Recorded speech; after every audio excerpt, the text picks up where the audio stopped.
এটা একটি জান্নাতি মাহফিল, এটি একটি মোবারক মাহফিল, এটি জালসায়ে রহমানি। ওর থেকে শ্রেষ্ঠ মাহফিল আর কোনটা হতে পারে যে মাহফিলে বয়ান হয় আল্লাহ পাকের কালাম? এর থেকে শ্রেষ্ঠ মাহফিল তো আর হতেই পারে না। এ মাহফিলে কথা হয় আল্লাহর, কথা হয় তার রাসূল পাক সাল্লাল্লাহু আলাইহি ওয়াসাল্লামের। এর দ্বারা মানুষ হেদায়েত পায়। সুতরাং এখানে আসতে পারাটা সৌভাগ্যের ব্যাপার। আপনারা জানেন মক্কি জিন্দেগিতে রাসূল করিম সাল্লাল্লাহু আলাইহি ওয়াসাল্লাম এ কোরআন নাজিল হওয়ার পূর্বে যে অবস্থাটা ছিল, সেই মানুষগুলিকে সেই বর্বর সভ্যতা বিবর্জিত কুসংস্কারাচ্ছন্ন এই জাতিটিকে কিভাবে রাসূল করিম সাল্লাল্লাহু আলাইহি ওয়াসাল্লাম কোরআন দিয়ে তাদের চরিত্রের কি বিরাট পরিবর্তন আনলেন। রাসূলের কাছে কোনো জাদুর কাঠি ছিল না, আলাদিনের কোনো প্রদীপ ছিল না, এমন কিছু ছিল না যার ঘষা দিয়ে অথবা জাদুর ছোঁয়া দিয়ে মৃত্যুপ্রায় জাতিকে প্রাণ দিয়ে দিলেন, অন্ধ জাতিকে চক্ষুষ্মান করে দিলেন, জড় পদার্থগুলিকে দুনিয়ার শ্রেষ্ঠ মানুষ বানায় দিলেন। কি করে এটা হলো? কবি হালি বলেছেন, উতর কর গারে হেরা সে সুয়ে কওম আয়া,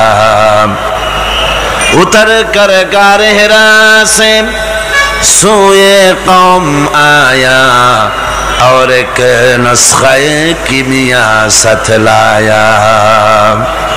হেরা পাহাড় থেকে নেমে এলেন সরওয়ারে দো আলম সাল্লাল্লাহু আলাইহি ওয়াসাল্লাম।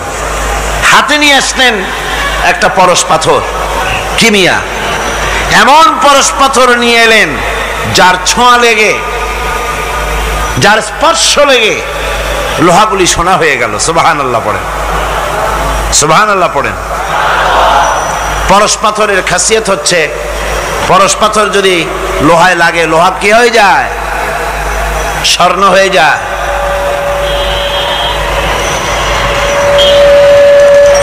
কত বড় জাহিল হলে পরে আল্লাহ নবী হত্যা করতে আসতে পারে। হযরত ওমর এলেন নবীকে হত্যা করার জন্য। সেই হযরত ওমর এই ওহির জ্ঞানের সংস্পর্শে আসার সাথে সাথে আল্লাহ পাক তার মর্যাদা এত বাড়ালেন, নবীজি বললেন আমার পরে তো কেউ নবী হবে না, যদি কেউ হতো অবশ্যই ওমর নবী হয়ে যেতেন। সুবহানাল্লাহ বিহামদিহি। হযরত ওমরকে অধপতনের অতল তলদেশ থেকে মানবতার শীর্ষে, চরিত্রের শীর্ষে কে পৌঁছে দিল? এই ওহির জ্ঞান এর পেছনে কাজ করেছিল, এ কোরআন কাজ করেছিল। বন্ধুগণ, আজ পৃথিবীর মানুষেরা কলেজে, বিশ্ববিদ্যালয়, মাদ্রাসায় সিলেবাসের অনেক বই পড়ে। সিলেবাসের এত বই পড়ার পর চরিত্র কি হল? মানুষকে কি দিতে পারলো?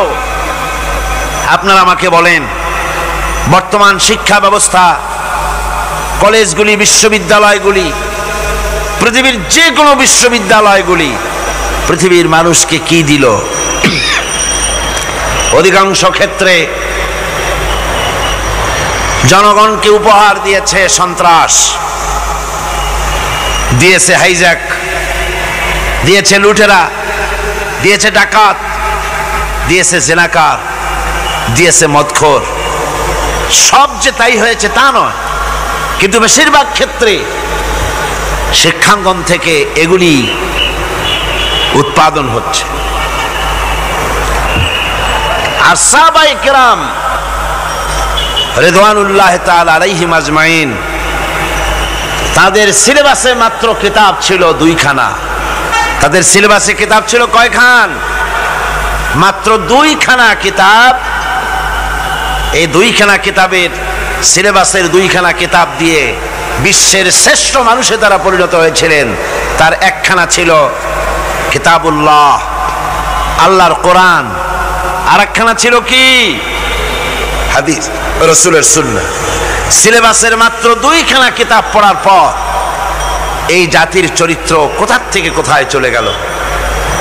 যারা ছিল চোর ডাকাত তারা সম্পদের পাহারাদার হলো, যারা ছিল নারীর সতীত্বের জম তারা নারীর সতীত্বের পাহারাদার হলো, যারা মানুষের রক্ত মাংস নিয়ে খেলা করত তারা জনগণের রক্ত এবং সম্পদ ইজ্জতের নিরাপত্তার মুহাফেজ হয়ে গেল। এই যে বিরাট পরিবর্তন আসলো, এই পরিবর্তন আনয়নের পেছনে সবচাইতে বড় ভূমিকা ছিল কোরআনে। সবচাইতে বড় ভূমিকা কার? আল্লাহ রাব্বুল আলামিন বলেছেন, আলিফ লাম রা কিতাবুন আনজালনাহু ইলাইকা লিতুখরিজান নাসা মিনাজ যুলুমাতি ইলান নূর। আলিফ লাম রা কিতাবুন আনজালনাহু ইলাইকা, হে নবী আমি আপনার প্রতি একখানা কিতাব অবতীর্ণ করলাম। এটা এমন একখানা কিতাব যা দিয়ে আপনি লিতুখরিজান নাসা মিনাজ যুলুমাতি ইলান নূর, মানব মণ্ডলীকে অন্ধকার সমূহ থেকে পঞ্জীভূত জমাট বাঁধা অন্ধকার সমূহ থেকে মানুষগুলিকে আলোর দিকে নিয়ে আসবেন। এই জন্য কোরআন দিলাম। কোরআন এসেছে মানুষকে অন্ধকার থেকে আলোর দিকে টেনে আনার জন্য।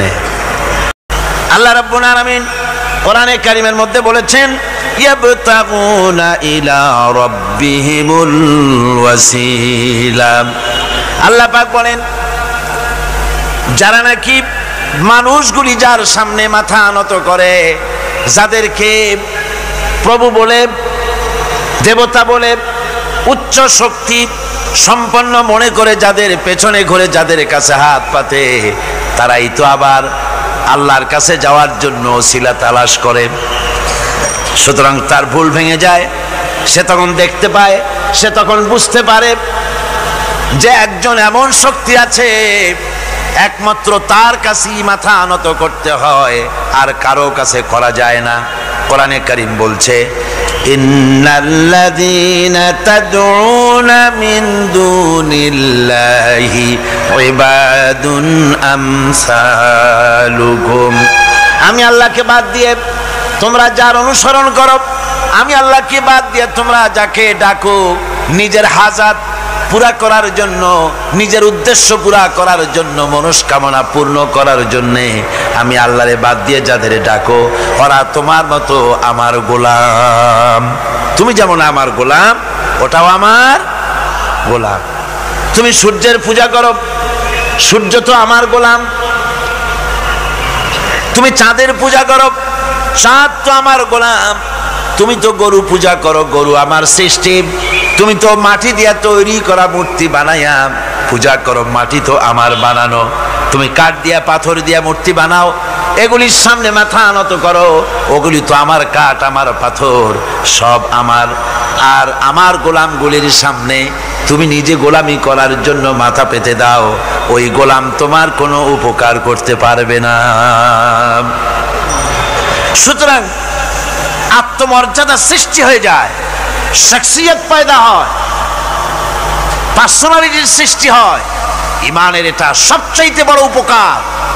মানুষ হীনতা থেকে, নীচতা থেকে তাকে ঊর্ধ্বে উঠায় আনা হয়।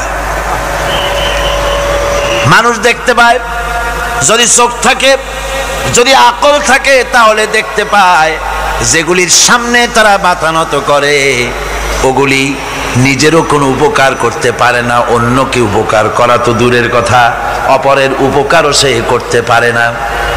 একবার আল্লাহ নবীর কাছে এক মুশরিক এসেছিলেন। একজন মুশরিক এসেছে একটা ভাঙ্গা মূর্তি নিয়ে এসেছে। হুজুর বললেন, তোমার মূর্তি ভাঙ্গা কেন? লোকটি বলল, হুজুর এটা হচ্ছে আমার খোদা, এইটারই নিয়ে আমি সব সময় থাকি, যাতে সব রকমের বিপদ থেকে আমি বাঁচতে পারি। প্রতিমধ্যে আমার পেশাব পায়খানার হাজত হলো। এই মূর্তিকে আমি রাস্তায় দাঁড় করায় রেখে চলে গেলাম। পেশাব পায়খানার কাজ শেষ করে এসে দেখি, যারে আমি খোদা বলি, যে আমার যে বিপদ দিয়ে বাঁচাবে, তার মাথা থেকে পা পর্যন্ত একদম ভিজা। ভাবলাম নিশ্চয়ই কোনো বরকতের পানি ছাড়া আর কি হতে পারে। এটাকে বরকতের পানি মনে করে আমি যখন চাটা আরম্ভ করলাম, চাটতে গিয়ে দেখি কেমন টক টক লাগে, আর একটা উদ্ভট উৎকট একটা দুর্গন্ধ, অ্যাসিডের মতো ঝাঁঝালো গন্ধ। জিনিসটা কি? চিন্তা করলাম, পানিটা যদি বরকতের হবে তাহলে তো এইরকমের গন্ধ হওয়া উচিত না। পরে এদিক ওদিক তাকায় দেখি দূরে একটা কুকুর দাঁড়ানো আছে, আর তার নিচের থেকে পানি টপকাচ্ছে। তখন বুঝলাম যে এটা কোন বরকতের পানি। কয়, হুজুর মেজাজটা খারাপ হয়ে গেল, ঠ্যাংটা ধরে একটা আছাড় মারলাম। কুত্তার পেশাব দিয়া তুই নিজেরে বাঁচাইতে পারিস না, আমারে বাঁচাবি কেমনে? ওর জেহেন খুলে গেছে। হুজুর সাল্লাল্লাহু আলাইহি ওয়াসাল্লাম হেসে দিলেন। হাদিস শরীফে এসেছে, এই একদিন হুজুর হেসেছিলেন যখন তার দন্ত মোবারক সব বিকশিত হয়েছিল। হুজুর বলছেন, আমার কাছে কেন এসেছো তোমার এই ভাঙ্গা খোদারে নিয়ে? লোকটি বলছে, হুজুর আমি বুঝতে পেরেছি, আমি তো ভুলের মধ্যে ডুবেছিলাম, আমি বুঝতে পেরেছি এগুলি তো আসলে কিছুই না, আমি সত্যের সন্ধানে এসেছি, সত্যের আলোকে আমাকে পৌঁছে দেন। নবীজি পড়লেন, পড়ো লা ইলাহা ইল্লাল্লাহু মুহাম্মাদুর রাসূলুল্লাহ। এরা আপনাকে কি সাহায্য করবে? ও তো নিজের সাহায্যই করতে পারে না। কথা ঠিক কিনা? জোরে বলেন, পারে? পারে না। নিজেরই নিজে বাঁচাতে পারে না, আপনারে বাঁচাবে কেন? এই জন্য ইমান যখন আনে, ইমানের সবচাইতে বড় উপকারিতা হচ্ছে মানুষকে আত্মমর্যাদা দিয়ে দেয়। তার সম্মান, নিজের সম্মান সে বোঝে, সে বুঝতে পারে যেহেতু ক্ষমতা দুনিয়ায় কারো নাই, ক্ষমতার মূল উৎস আমার আল্লাহ রাব্বুল আলামিন। আল্লাহ পাক বলেছেন, আন্নাল কুওয়াতা লিল্লাহি জামিআ, সমস্ত ক্ষমতার উৎস কে? কবি বলছেন, দো চিজ আজ দো চিজ কাসাদ জোরে জোর, একে আবেদানা দিগার খাকে গোর। দুটি জিনিস মানুষকে টানে, একটা হলো খাদ্য, আর একটা হলো মৃত্যু।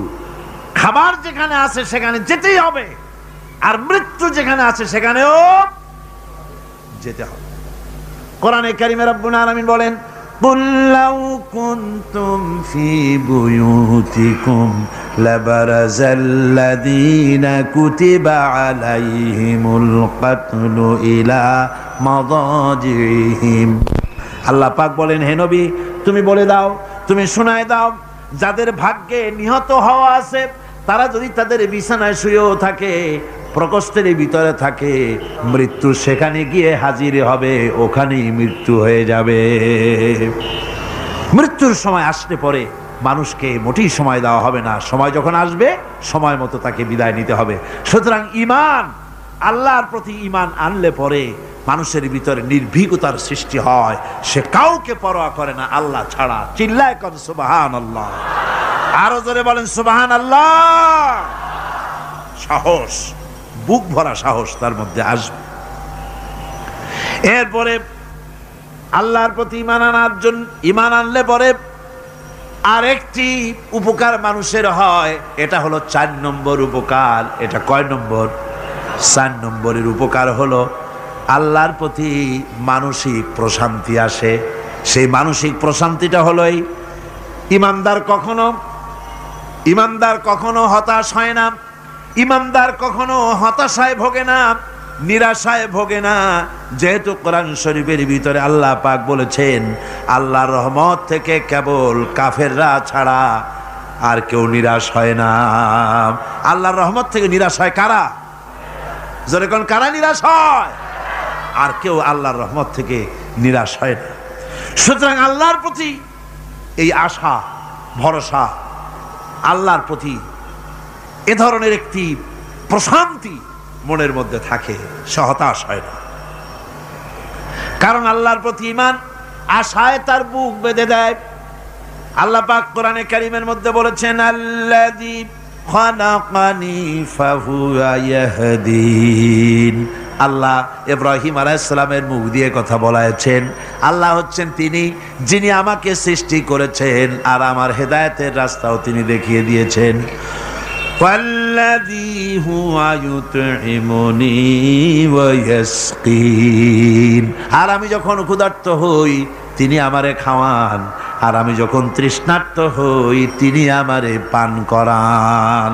কে খাওয়ান? কে খাওয়ান আর পান করান কে? আল্লাহ পাক বলেন, ওয়াইদা মারিতু ফাহুয়া ইয়াশফিন।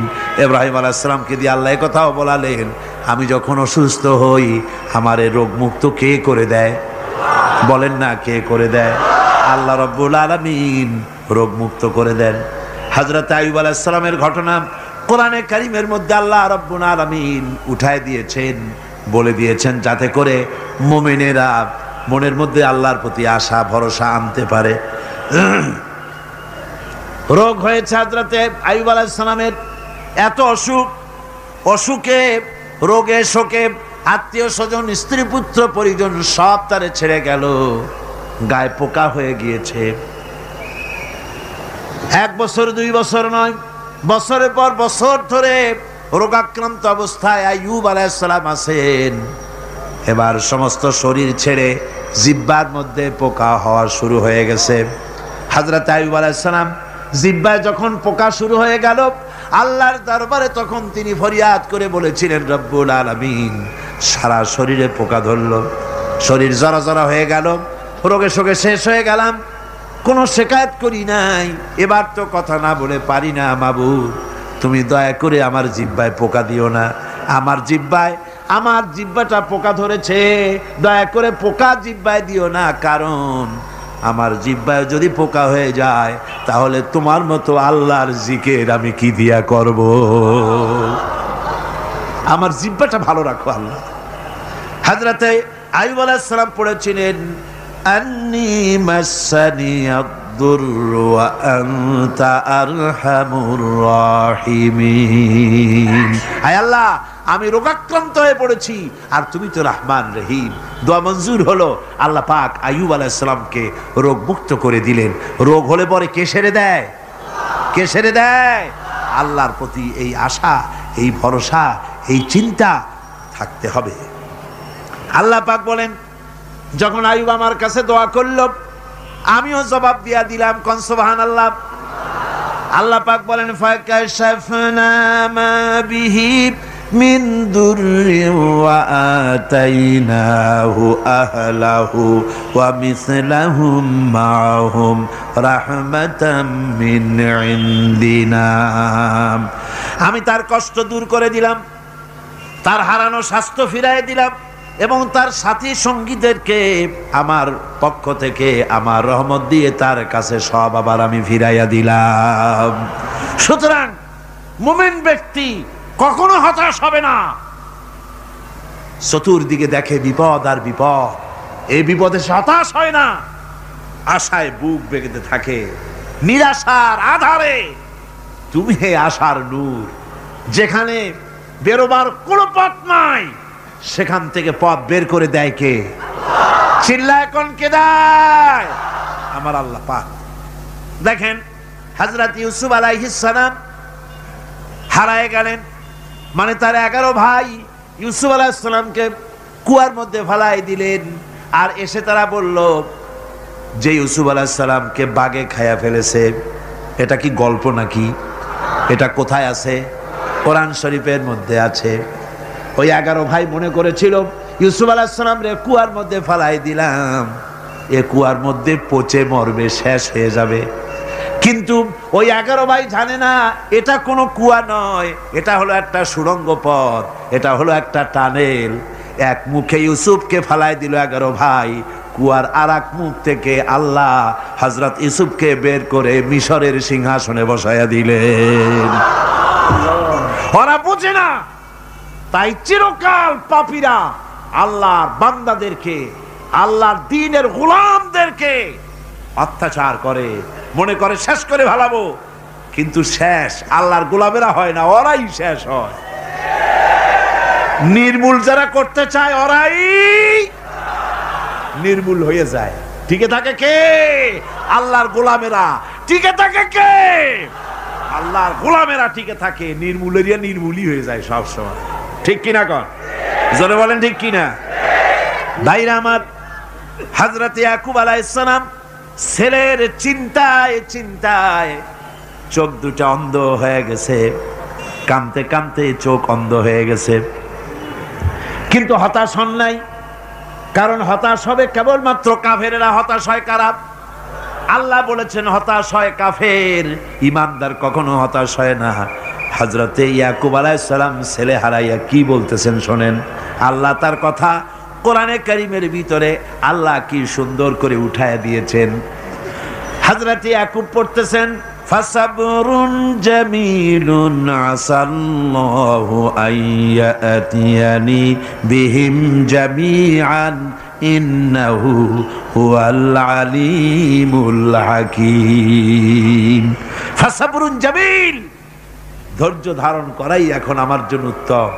আমি এখন ধৈর্য ধারণ করব, হয়তো শীঘ্রই আল্লাহ আমার যাদের হারাইছি তাদের সকলকে আল্লাহ আমার কাছে ফিরিয়ে দিবেন। তিনি সুবিজ্ঞ, তিনি প্রচন্ড ক্ষমতার মালিক। আশায় বুক বেঁধে থাকলেন তিনি। আর ইউসুফ আলাইহিস সালাম আজকে প্রেসিডেন্ট। তিনি মিশরের কি? তিনি কি? তিনি 11 ভাই গেছে সেইখানে খাবার আনার জন্য। হযরত ইউসুফ আলাইহিস সালামের চিনতে কোনো কষ্ট হয় নাই। ওরা তো চেনে নাই, কিন্তু ইউসুফ আলাইহিস সালাম চিনে ফেলেছেন।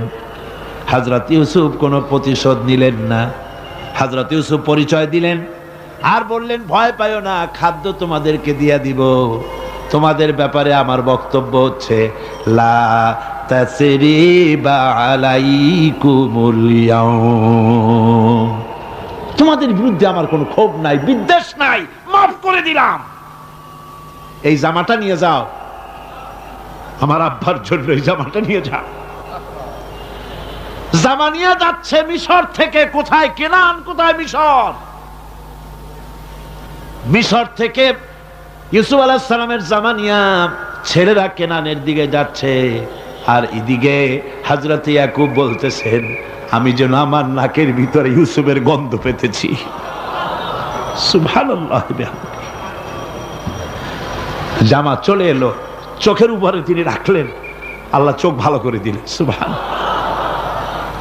ভাইরা আমার, এই জন্য যারা আল্লাহর উপরে ভরসা করে, আল্লাহর ঈমান যাদের মধ্যে এসে যায়, ঈমান বিল্লাহর বড় উপকার হলো সে হতাশ হয় না। যত বড় বিপদ হোক হতাশ হয় না। দেখেন ইউসুফ আলাইহিস সালামকে কেমন করে জুলাইখা ঘেরাও করে ফেলে দিয়েছে। দরজা বন্ধ, তালা বন্ধ, জানালা বন্ধ, সিটকানি মারা, খিল মারা, তালা দেওয়া, বেরোবার কোনো পথ নাই, চতুর্দিকে নগ্ন চিত্র। এবার জুলাইখার প্রবৃত্তিকে চরিতার্থ করতে হবে, খারাপ কাজ করতে হবে, বেরোবার পথ নাই। হযরত ইউসুফ আলাইহিস সালাম তিনি জানেন দরজা সব বন্ধ, পালাবার পথ নাই, কিন্তু আল্লাহ রাব্বুল আলামিনকে তিনি ভয় করলেন। যুবক মানুষ, আল্লাহ রাব্বুল আলামিনকে ভয় করলেন। রব্বুল আলামিনকে ভয় করে তিনি তালাবদ্ধ দরজার দিকে দৌড় মারলেন। রব্বুল আলামিন আপন কুদরতে সবগুলি দরজা খুলে দিলেন। ওয়ামান ইয়াত্তাকিল্লাহা ইয়াজআল লাহু মাখরাজা, যে ব্যক্তি আমারে ভয় করে, আমার পথে চলতে চায়, আমি রাস্তা খুলে দেই। সুবহানাল্লাহ বিহামদিহি। সুতরাং ঈমানে বুক বাঁধো জওয়ানেরা, তরুণেরা, হতাশ হওয়ার কোনো কারণ নাই, আশায় বুক বেঁধে থাকো। আপনারা বলেন, এই পৃথিবীতে ইউনূস আলাইহিস সালাম যে বিপদে পড়ছিলেন, এর চাইতে বড় বিপদ পৃথিবীতে কিছু হতে পারে? আপনাদের চিন্তায় বুঝি পারে? এই দিকের লোকেরা কথাই কয় না মুঠে। কি বলেন পারে? এত বড় বিপদ চিন্তাও করা যায়। কোরআনে কারীমের মধ্যে আল্লাহ রাব্বুল আলামিন বলেন ওয়াযান্নুন ইয যাহাবা মুগাদিবান ফাযান্না আন লান নাকদিরা আলাইহি। ইউনূস আলাইহিস সালামকে যখন মাছে গিলে ফেলে দিল, মাছ এবার পানির অতল তলদেশে চলে গেছে। মাছের পেটের ভিতরে দরজা নাই, জানালা নাই, ছিদ্র নাই, পালাবার কোনো পথ নাই। আছে আছে ফানাদা ফিল যুলুমাতি আন লা ইলাহা ইল্লা আনতা সুবহানাকা ইন্নী কুনতু মিনাজ জালিমিন। জানেন নাই দোয়া?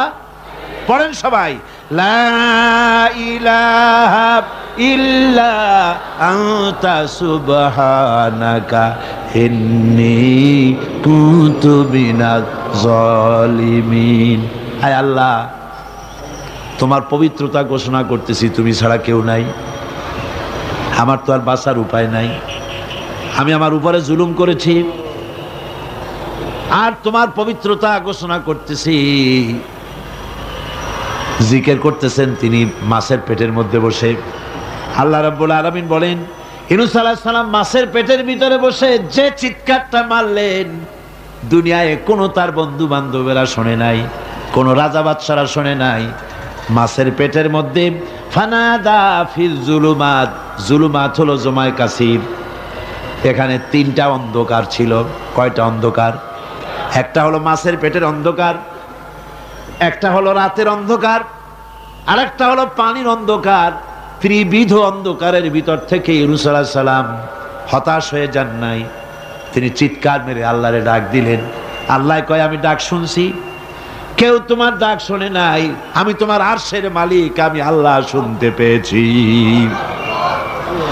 শুধু শুনি নাই, জবাবও দিয়া দিলাম। ফাস্তাজাবনা লাহু ওয়া নাজ্জাইনাহু মিনাল গাম্মি ওয়া কাযালিকা নুজিল মুমিনিন।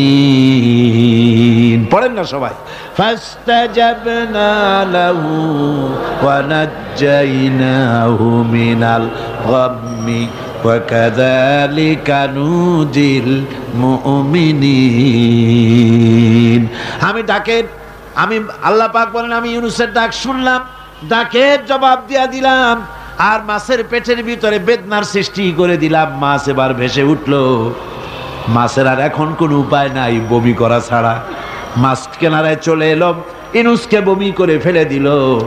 আল্লাহ কয় শোনো দুনিয়ার মানুষেরা, শুধু ইউনূস আলাইহিস সালামকে নয়, ওয়া কাযালিকা, এইভাবে করে আমার মুমিন বান্দারা যদি বিপদে পড়ে আর আমারে ডাকে, আমি রব্বুল আলামিন এইরকম বিপদ দিয়া বাঁচাইয়া দেব। বিপদ থেকে বাঁচাবেন কে? সুতরাং গতকালকের মতো আবারও বলি, বিপদ আসতে পরে মুসলমানেরা মাজারে দৌড়ায় বেশি। কন নাউজুবিল্লাহ, জোরে কন নাউজুবিল্লাহ। বিপদ আসে আর মাজারে চলে যায়, যাইয়া সেখানে কাঁদে, মাজারের উপরে মাথা ঘা দিতে থাকে, পয়সা দেয়, মোনাজাত করে, কাঁদতে থাকে, মাজারওয়ালার কাছে বিপদ মুক্তি চায়। নাউজুবিল্লাহ পড়ে, আবারও কন নাউজুবিল্লাহ। বিশ্বাস করুন আমার ভাইরা, বিশ্বাস করুন, আল্লাহর কোরআন আমার হাতে। মাজারওয়ালার কাছে কানলে পরে ওই মাজারে যিনি শুয়ে আছেন, আল্লাহর কসম তার কোনো ক্ষমতা নাই আপনাকে বিপদ থেকে বাঁচাতে পারে। আছে ক্ষমতা? জোরে বলেন আছে। বিপদ থেকে বাঁচাবে কে? কে বাঁচাবে? আল্লাহ। আপনারা টাকা দেন, আর ওই টাকাগুলি ওইখানে মাজারে বৈশা জনমের খাওয়া খায় মাজারের পাহারাদার এক শ্রেণীর পান্ডারা। টাকাগুলা মাথায় দেখবেন মাজার কেন্দ্র করে লাল লাল চাদর গায়, তারপরে শট, মাথায় জট, দাড়িতে জট, দাড়িতে জট আর মোষ, হায় রে মোষ, 6টা টর্চ লাইট দিয়েও যদি আপনি খোঁজেন মুখ তালাশ করে পাবেন না, এত মোষ সমানে গাঁজা খায় আপনার পয়সা দিয়ে, ধর্মের নামের ব্যবসা করে। যাই দেখেন মাজার গুলো, প্রত্যেকটা মাজারে 5টা 10টা লোক বসা আছে, ঘাট ধরে বের করে দাও আর বলো মাজারে বসে আছো কেন? মসজিদে যাও। কোথায় যাবে? কোথায় যাবে? মসজিদে। আল্লাহর থামো, আল্লাহর ওলিদের মাজার ঘেরাও করে রেখে দাও, যত্ন করে রেখে দাও। গরু ছাগল ভেড়া হাবিজাবি কিছু যেন যেতে না পারে, যত্ন করে রাখো, সম্মান দিয়ে রাখো। কিন্তু তোমার ওখানে পাহারা দিতে বলছে কে? তুমি ওখানে বসে থাকো কেন? গুড় যেখানে পিঁপড়া সেখানে। পয়সা দেওয়া বন্ধ করে, একটারও পাবেন না ওখানে, ঠিক কিনা কর? সব ধান্দাবাজ পয়সার লোভে ওখানে বসে থাকে, গাঁজা খায়, মদ খায়, নামাজ পড়ে না। আর আপনার টাকা দিয়া খোঁজ নিয়ে দেখেন মাজারের মুতল্লি যত আছে সব বাসের মালিক, ট্রাকের মালিক, কোটি কোটি টাকার ব্যবসা করে। সুতরাং এগুলি ছাড়েন, এ ধান্দাবাজি বন্ধ করুন। মাজারের সাথে কোনো সম্পর্ক নাই, মুসলমানের সম্পর্ক কেবল মসজিদের সাথে। কিসের সাথে? মসজিদের সাথে সম্পর্ক গড়ে। আমার বন্ধুগণ, বিপদ আসলে পরে কবরের কাছে যাওয়া নয়, বিপদ আসলে পরে মসজিদে যান, 2 রাকাত কাজায়ে হাজাতের নামাজ পড়েন। রাসূলুল্লাহ পড়েছেন, কাজায়ে হাজাতের নামাজ পড়েন, সেজদায় পড়ে গিয়ে আল্লাহর কাছে কান্দেন, আপনার বিপদ আল্লাহ রব্বুল আলামিন দূর করে দিবেন। আহারে, এমন আল্লাহরে থুইয়া কি যে বলবো, মানুষের যে কি হইছে। আমি সিলেটে দেখেছি শাহজালাল রহমতুল্লাহ আলাইহি, আল্লাহর ওলি, শাহ আমানত আল্লাহর ওলি, শাহ মাখদুম আল্লাহর ওলি। এই ওলিরা কোনোদিন বলে যায় নাই যে আমার মাজারে পাহারা দিয়ে তোমরা টাকা আদায় করো, বলছে কেউ? শাহজালাল রহমতুল্লাহ আলাইহির মিশন কি ছিল, আর এই পাগলেরা করে কি? হযরত শাহজালালের তরবারি আজও আছে, আমি তরবারি দেখেছি, দোধারি তরবারি হাতে নিয়ে এসেছেন। এক হাতে ছিল তরবারি আর এক হাতে ছিল আল্লাহর কোরআন। যখন সিলেটে ঢুকলেন গৌর গোবিন্দ তার সব কিছু, তিনি আজান দেওয়ালেন। আজান শোনা মাত্র মূর্তিগুলো কাঁপতে লাগলো। গৌর গোবিন্দের কলজা গলার কাছে চলে আসছে, জিজ্ঞেস করছে ব্যাপারটা কি, এরকম হচ্ছে কেন? জ্যোতিষীরা বলল যবন এসেছে, মেলেচ্ছ এসেছে, আর উপায় নাই। শাহজালাল রহমতুল্লাহ আলাইহি তিনি বসলেন গেটের কাছে, এবার সব পালাচ্ছে। গৌর গোবিন্দ বলল সাপুরিয়াদের ডেকে যে আমারে একটা বাক্সের মধ্যে ভরিয়া সাপ বলে চালাই দিও, আমি সামনে পড়তে চাই না। ভয়তে কলজা গলার কাছে চলে আসছে শুধু আজান শুনে। এরপরে লোক সব চলে যাচ্ছে, উনি দেখতেছেন যাও যাও যাচ্ছে সব। তারপরে ঝুড়িতে করে যাচ্ছে সাপুরিয়ারা, তোমাদের মধ্যে কি সাপ, যাও যাও যাও। এরপরে বড় একটা বাক্স, এটার মধ্যে কি? কাজে হুজুর আমরা সাপ খেলা দেখি, এর মধ্যে সাপ, নামাও, আমি সাপ খেলা দেখবো, নামাও ওটা। এরপরে বাক্স খুলছে, দেখে যে আসল সাপ বাইর হয়েছে। গৌর গোবিন্দ বলল যে আমার রাজত্ব ছেড়ে দিলাম, আমারে জানে বাঁচা। শাহজালাল রহমতুল্লাহ আলাইহি বললেন আমি তো মারতে আসি নাই, আমি তো হত্যাকাণ্ড করতে আসি নাই, আল্লাহর দ্বীনকে নিয়ে এসেছি। তিনি ক্ষমা করে দিলেন। সেই শাহজালাল রহমতুল্লাহ আলাইহির মাজারে লোকেরা বিভিন্ন জায়গা দিয়ে যায়, বাস ভরে ভরে যায়, যাইয়া চাদরের উপরে যাইয়া মাথা ঘা দিতে থাকে আর কাঁদতে থাকে। কতগুলো গজাল মাছ আছে, বিরাট বিরাট গজাল, গায়ে শ্যাদলা পড়ে গেছে, দেখলে মনে হয় যেন রিটায়ার্ড অফিসার, এরকম মোটা। ওগুলারে মুড়ি খাওয়ায়, কলজা খাওয়ায়। একটা কুয়া আছে, পানি এত ফসা, কয় যে এইটার আর এক মুখ হলো জমজমের সাথে মিশানো। নাউজুবিল্লাহ। হায় রে মানুষ, মুসলমানের আকীদা হয় এত খারাপ, আকীদা বত্তর হয়ে গিয়েছে। এগুলি ধর্মের নামের ব্যবসা, এগুলি জোরে বলেন কি? এই ব্যবসা বন্ধ করতে হবে, এই ব্যবসা বন্ধ করতে হবে। এরা ধর্মের নামে লুটেরা, চাদর দিয়ে, আগরবাতি দিয়ে, মোমবাতি দিয়ে, সেজদা দিয়ে মুশরিক হয়ে যাচ্ছে, ইসলাম থেকে খারিজ হয়ে যাচ্ছে। আমার কাছে রিপোর্ট এসেছে প্রচন্ড ভিড়ে মানুষের কষ্ট হচ্ছে, তো কি করা যাবে? আমি বললাম ভিড়, আর আপনারা যদি ভিড় দেখতে চান তাহলে তো সব লোক দাঁড়ায় যাবে, আপনাদের তো দেখার দরকার নেই। একটু চেপে চেপে বসেন আর জোরে সোরে জিকির করেন, লা ইলাহা ইল্লাল্লাহ, লা ইলাহা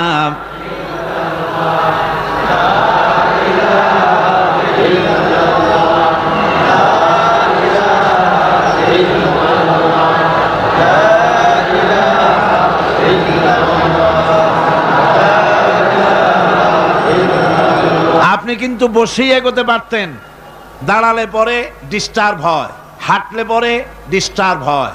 নিজের কপালটারে খারাপ করেন না, এত সুন্দর আল্লাহর কথা শোনা থেকে নিজেকে মাহরুম করতে চেষ্টা করেন না। নিজেও শোনেন, অপরকেও শুনতে দেন। বসেন, মাজা ব্যথা করবে না, আল্লাহ মাজা ব্যথা ভালো বানায় দেবে যত সময় বসবেন। কোন আলহামদুলিল্লাহ। আপনারা বসছেন যে জায়গাটায়, এটা বেহেশতের টুকরা। এটা কি? এরা প্যারেড ময়দান নয়। মাজালিসুল ইলম হিয়া রাউযাতুম মিন রিয়াদিল জান্নাহ। হযরত আলী বলেছেন, যেখানে ইলম চর্চা হয়, কোরআন আলোচনা হয়, হাদিস আলোচনা হয়, সেটা কোনো সাধারণ জায়গা না, সেটা জান্নাতের টুকরা হয়ে যায়। জোরে কোন সুবহানাল্লাহ। কাজী বেহেশত থেকে শয়তানের জন্য বাইর করিয়া না দেয়, সতর্ক থাকেন। শয়তান কি চায় যে আপনি সারাক্ষণ শোনেন? কি কোন চায়? চায় না। শয়তানের খপ্পরে পড়েন না, বসেন আর শোনেন। ইমানদার যখন বিপদে জর্জরিত হতে থাকে তখন সে ভেঙে পড়ে না, তখন অন্ধকারের, বিপদের অন্ধকার বিদীর্ণ করে আলোর এক প্রভা তার চোখের সামনে উদ্ভাসিত হয়ে ওঠে। সেটা কি? সেটা হলো আল্লাহ রাব্বুল আলামিনের বাণী, ফাইন্না মাআল উসরি ইউসরান, ইন্না মাআল উসরি ইউসরা। আল্লাহ পাক বলেন, জেনে রাখো, দুঃখ এবং কষ্টের সাথে রয়েছে সুযোগ আর সুবিধা, আর অসচ্ছলতার সাথে রয়েছে উদার সচ্ছলতা। জোরে কোন সুবহানাল্লাহ। কাজে ভয় পাওয়ার কারণ নাই, হতাশ হওয়ার কারণ নাই। মন আশায় বুক বেঁধে রাখো। গুনাহ করেছ, হতাশ হয়েও না। যুবকদের গুনাহ করা স্বাভাবিক। ইউনিভার্সিটির ছাত্র, কলেজের ছাত্র, প্রফেসর, শিক্ষক, অফিসার ঘুষ খেয়েছেন, জিনা করা হয়েছে, মদ খাওয়া হয়েছে, মিথ্যা কথা বলা হয়েছে, যাই কিছু করেন না কেন ভয় পাওয়ার কারণ নাই, নিরাশ হওয়ার কোনো দরকার নাই। আল্লাহ পাক ডেকে বলেছেন, কুল ইয়া ইবাদিয়াল্লাযীনা আসরাফু আলা আনফুসিহিম লা তাকনাতু মির রাহমাতিল্লাহ। আরে আমার আল্লাহর মতো এত ভালো আর কেউ আছে? এত দরদ আর কারো আছে? আমার আল্লাহ বলেন, ও নবী, আপনি শুনায় দেন, হে আল্লাহর বান্দারা, তোমরা যারা নিজেদের উপরে বাড়াবাড়ি করেছো, নিজেদের উপরে জুলুম করেছো, অত্যাচার করেছো, আমি আল্লাহর রহমত থেকে নিরাশ হয়ে যেও না। মানুষ যদি অপরাধ করে, বাপের সাথে অপরাধ করেছে, মায়ের সাথে অপরাধ করেছে, মা বাবা সন্তানের চাইতে এত বড় কল্যাণকামী তো আর কেউ নাই, কিন্তু মা বাবা কোনোদিন বলে না, আয় আমার ছেলে তোরে মাফ করে দেই, এরকম বলে নাকি? মন চায় ছেলে যদি মাপ চাইতো, খুশি হয়ে মাফ করে দিতাম, কিন্তু কেন যে আসে না, ডাকে না যে আয় মাফ করে দেই। মা বাপ আপনাকে এত ভালোবাসে, সেই মা বাপও আপনাকে বলে না যে আয় মাফ করে দেই। আমার আল্লাহ হচ্ছেন এমন আল্লাহ, আল্লাহ রাব্বুল আলামিন ডাকেন, এ বান্দা খুন করেছিস ফিরে আয়, জিনা করেছিস ফিরে আয়, হত্যা করেছিস ফিরে আয়, চুরি করেছিস ফিরে আয়, কুফরি করেছিস ফিরে আয়, সুদ খেয়েছিস, ঘুষ খেয়েছিস, মদ খেয়েছিস ফিরে আয়, এসে আমার দরবারে চোখের পানি ফেল, আমার দরবারে কাঁদাকাটি কর। ইন্নাল্লাহা ইয়াগফিরুয যুনুবা জামিআ ইন্নাহু হুয়াল গফুরুর রহিম। আমার দরবারে চোখের পানি ফেলে কাঁদ, আমি রব্বুল আলামিন জিন্দেগীর গুনাহ মাফ করে দেব। সুবহানাল্লাহ কোন, সুবহানাল্লাহ কোন। আমার কাছে কাঁদ, চোখের পানি ফেল। আল্লাহ রাব্বুল আলামিনের কাছে বান্দার দুইটা ফোঁটা বেশি প্রিয়। একটা হলো জিহাদের ময়দানে যে রক্ত ফোঁটা দেওয়া হয়, এটা আল্লাহর কাছে প্রিয়। আর আল্লাহর ভয়তে গুনার জন্য লজ্জা করে অনুশোচনা করে বান্দা যখন চোখের পানি ছেড়ে দেয়, আল্লাহর কাছে এটা অত্যন্ত প্রিয়। নবীজি বলেছেন, বান্দা যখন গুনার ভয়তে, আল্লাহর ভয়তে, জাহান্নামের ভয়তে অনুশোচনা করে যখন চোখ দিয়া পানি ছেড়ে দেয়, ওই চোখের পানি নাকের অর্ধেক আসতে না আসতে আল্লাহ রব্বুল আলামিন বান্দারে মাফ করে দেন। আল্লাহ বরদাস্ত করতে পারেন না যে বান্দা কান্দু। আমার ভাইরা, আল্লাহ রহমত, এই পৃথিবীতে আল্লাহর রহমতকে 100 ভাগ করা হয়েছে। আল্লাহর রহমতের কত ভাগ? এই 100 ভাগের 1 ভাগ সারা পৃথিবীতে ছড়াই দেওয়া হয়েছে। আর 99 ভাগ কার কাছে? আল্লাহর কাছে। একটা ভাগ দুনিয়া ছড়ানো হয়েছে আদম আলাইহিস সালাম থেকে নিয়ে এই পর্যন্ত, এখান থেকে নিয়ে কিয়ামত পর্যন্ত পৃথিবীতে যত মানুষ আসবে, যত প্রাণী আসবে, তাদের মধ্যে প্রাণী জগতেও গাভী তার বাছুরকে ভালোবাসে ঠিক কিনা, হাতি তার বাচ্চাকে ভালোবাসে ঠিক কিনা, মুরগি তার বাচ্চাকে ভালোবাসে কিনা, প্রত্যেক মাই তার সন্তানকে ভালোবাসে মানুষের মতো। এই ভালোবাসা, এই স্নেহ, এই মমতা, এই করুণা, এই মহব্বত একটা ভাগ দুনিয়ায় দেওয়ার পর আপনি আর আমি যতটুকুন ভাগে পেয়েছি, সেই মহব্বতে, স্ত্রীর মহব্বতে অস্থির, মায়ের মহব্বতে অস্থির, সন্তানের মহব্বতে অস্থির।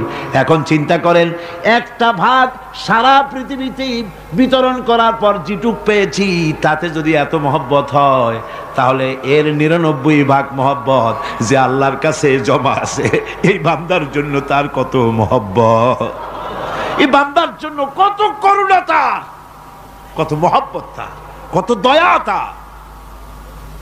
এজন্য আল্লাহ রাব্বুল আলামিন বলেছেন, নাব্বি ইবাদি আন্নি আনাল গফুরুর রহিম। ও আমার নবী, সুসংবাদ দিয়ে দাও, বান্দাদেরকে শোনায় দাও যে আমি আল্লাহ তাআলা ক্ষমাশীল আর দয়াবান। হুজুর কাঁদতেছিলেন, হযরত ওমর রাদিয়াল্লাহু তাআলা আনহু এসে দেখেন হুজুর একা কাঁদতেছে। হুজুর জিজ্ঞেস করছেন, হযরত ওমর জিজ্ঞেস করলেন, হুজুর আপনি কাঁদেন কেন একা একা? হযরত ওমর বলেন, আমি যখন প্রশ্ন করলাম, নবীজি বললেন, আমার কাছে কিছু আগে জিবরাইল এসেছিলেন। জিবরাইল এসে আমাকে বললেন, আল্লাহ পাক বলেছেন, হে আমার নবী, ইসলামের ভিতরে থেকে যে সমস্ত মানুষগুলি ইসলামের ভিতরে থেকে চুল আর দাড়ি পাকায় দিছে, কিয়ামতের দিন এই লোকগুলারে আমি শাস্তি দিতে আমার শরম হবে। হযরত ওমর বলেন, হুজুর উম্মতের জন্য কত বড় খোঁজ খবর এটা, আর আপনি কাঁদতেছেন। হুজুর বলেন, ওমর তুমি জানো না, আমার কান্নার কারণ ভিন্ন। আমার কান্নার কারণ হলো যে আল্লাহ রাব্বুল আলামিন কিয়ামতের দিন দাড়ি চুল পাকা বান্দারে শাস্তি দিতে শরম করবেন। সেই দাড়ি চুল পাকা বান্দাগুলি আল্লাহর সাথে নাফরমানি করতে শরম করে না। আমি এই লজ্জায় কাঁদতেছি। ভাইরা, হুজুর আল্লাহ পাক বলেন, ও আমার নবী, রাতের আধারে যখন একটা বুড়া আমার দরবারে হাত উঁচু করে, একটা বুড়া মানুষ রাতের আধারে যখন আমার দরবারে হাত উঁচু করে, আর যখন বলতে থাকে রব্বুনা রাবিন, আমার পেছনের জীবনটা বড় খারাপ করেছি, এমন কোনো কাজ জীবনে করি নাই যা তোমার কাছে কিছু দাবি করতে পারি, সব রকমের নাফরমানি করেছি, আজ আমি বুড়া হয়ে গেছি, কামাই করতে পারি না, ছেলে আমাকে চোখে দেখতে পারে না, পুত্রবধূ আমাকে ঘরে জায়গা দেয় না, আমার স্ত্রী আমাকে দেখতে পারে না, রোজগার করতে পারি না, হাঁটতে পারি না, চলতে পারি না, সবার কাছে আমি তিতা হয়ে গেছি, আমি দাঁড়াতে পারি না, কোমরে ব্যথা পাই, হাঁটুতে ব্যথা পাই, চলতে পারি না, কানে শুনতে পাই না, চোখে দেখতে পারি না, আর তোমার কাছে কিছু চাইয়া নেব এমন ভালো কাজও করি নাই। এইভাবে যখন বান্দা কাঁদতে থাকে আমার দরবারে, ও আমার হাবিব আমার রহমতের দরিয়ায় জোশ মেরে যায়, আমার শরম হয় এই বুড়াটারে কেমনে খালি হাতে ফিরাইয়া দেই। সুবহানাল্লাহ, সুবহানাল্লাহ। আমার আল্লাহর এত দয়া, আমার আল্লাহর এত মায়া, এত মহব্বত। আমার আল্লাহ রাব্বুল আলামিন বলেন, وَإِذَا سَأَلَكَ عِبَادِي عَنِّي فَإِنِّي قَرِيبٌ। ও আমার হাবিব, আমার বান্দা আমার ব্যাপারে প্রশ্ন করে, আমি বান্দার একদম নিকটে। কোরআন শরীফের ভিতরে যত জায়গায় রাসূলকে বলা হয়েছে সুয়ালের কথা, আপনাকে প্রশ্ন করা হয়, আল্লাহ তার জবাব কুল এই কথা বলে জবাব দিয়েছেন। যত জায়গায় সুয়াল এসেছে, যেমন কোরআনে কারীমের মধ্যে আল্লাহ পাক বলেন, ওয়ায়াসআলুনাকা আনিল মাহিদ, মেয়েদের হায়েজ সম্পর্কে জিজ্ঞাসা করা হয়, কুল হিয়া আযা, হে নবী আপনি বলুন। এভাবে করে কুল দিয়ে জবাব দেওয়া হচ্ছে। আবার প্রশ্ন করা হচ্ছে, ওয়ায়াসআলুনাকা আনিল আনফাল, এই গনিমতের মাল সম্পর্কে হুজুর আপনাকে, হে নবী আপনাকে প্রশ্ন করা হয়। আল্লাহ কুল দিয়া জবাব দিলেন, আল্লাহ বলেন আপনি বলেন। ওয়ায়াসআলুনাকা আনিল খামরি ওয়াল মাইসির, আল্লাহ পাক বলেন নবী আপনারে প্রশ্ন করা হয়, কুল ফীহিমা ইসমুন কাবীর, আল্লাহ কুল দিয়া বললেন তুমি বলো।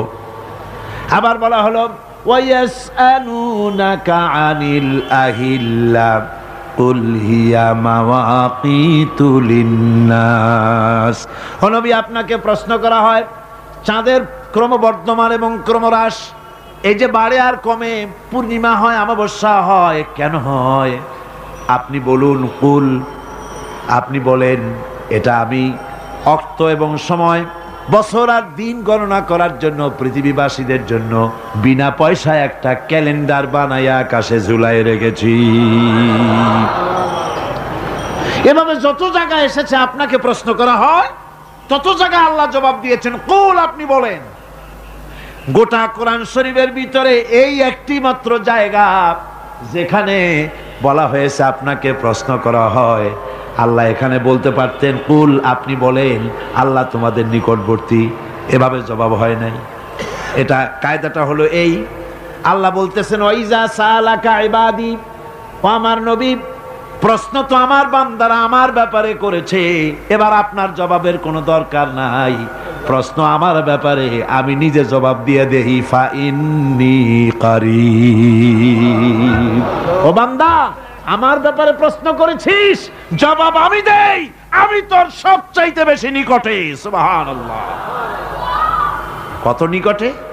ওয়া নাহনু আকরাবু ইলাইহি মিন হাবলিল ওয়ারিদ, তোর যেই রগ এই শাহরগের চাইতেও আমি তোর বেশি কাছে। সুবহানাল্লাহ, আমারে ডাক, আমারে ডাক, কলিজা দিয়া ডাক, অন্তর দিয়ে ডাক।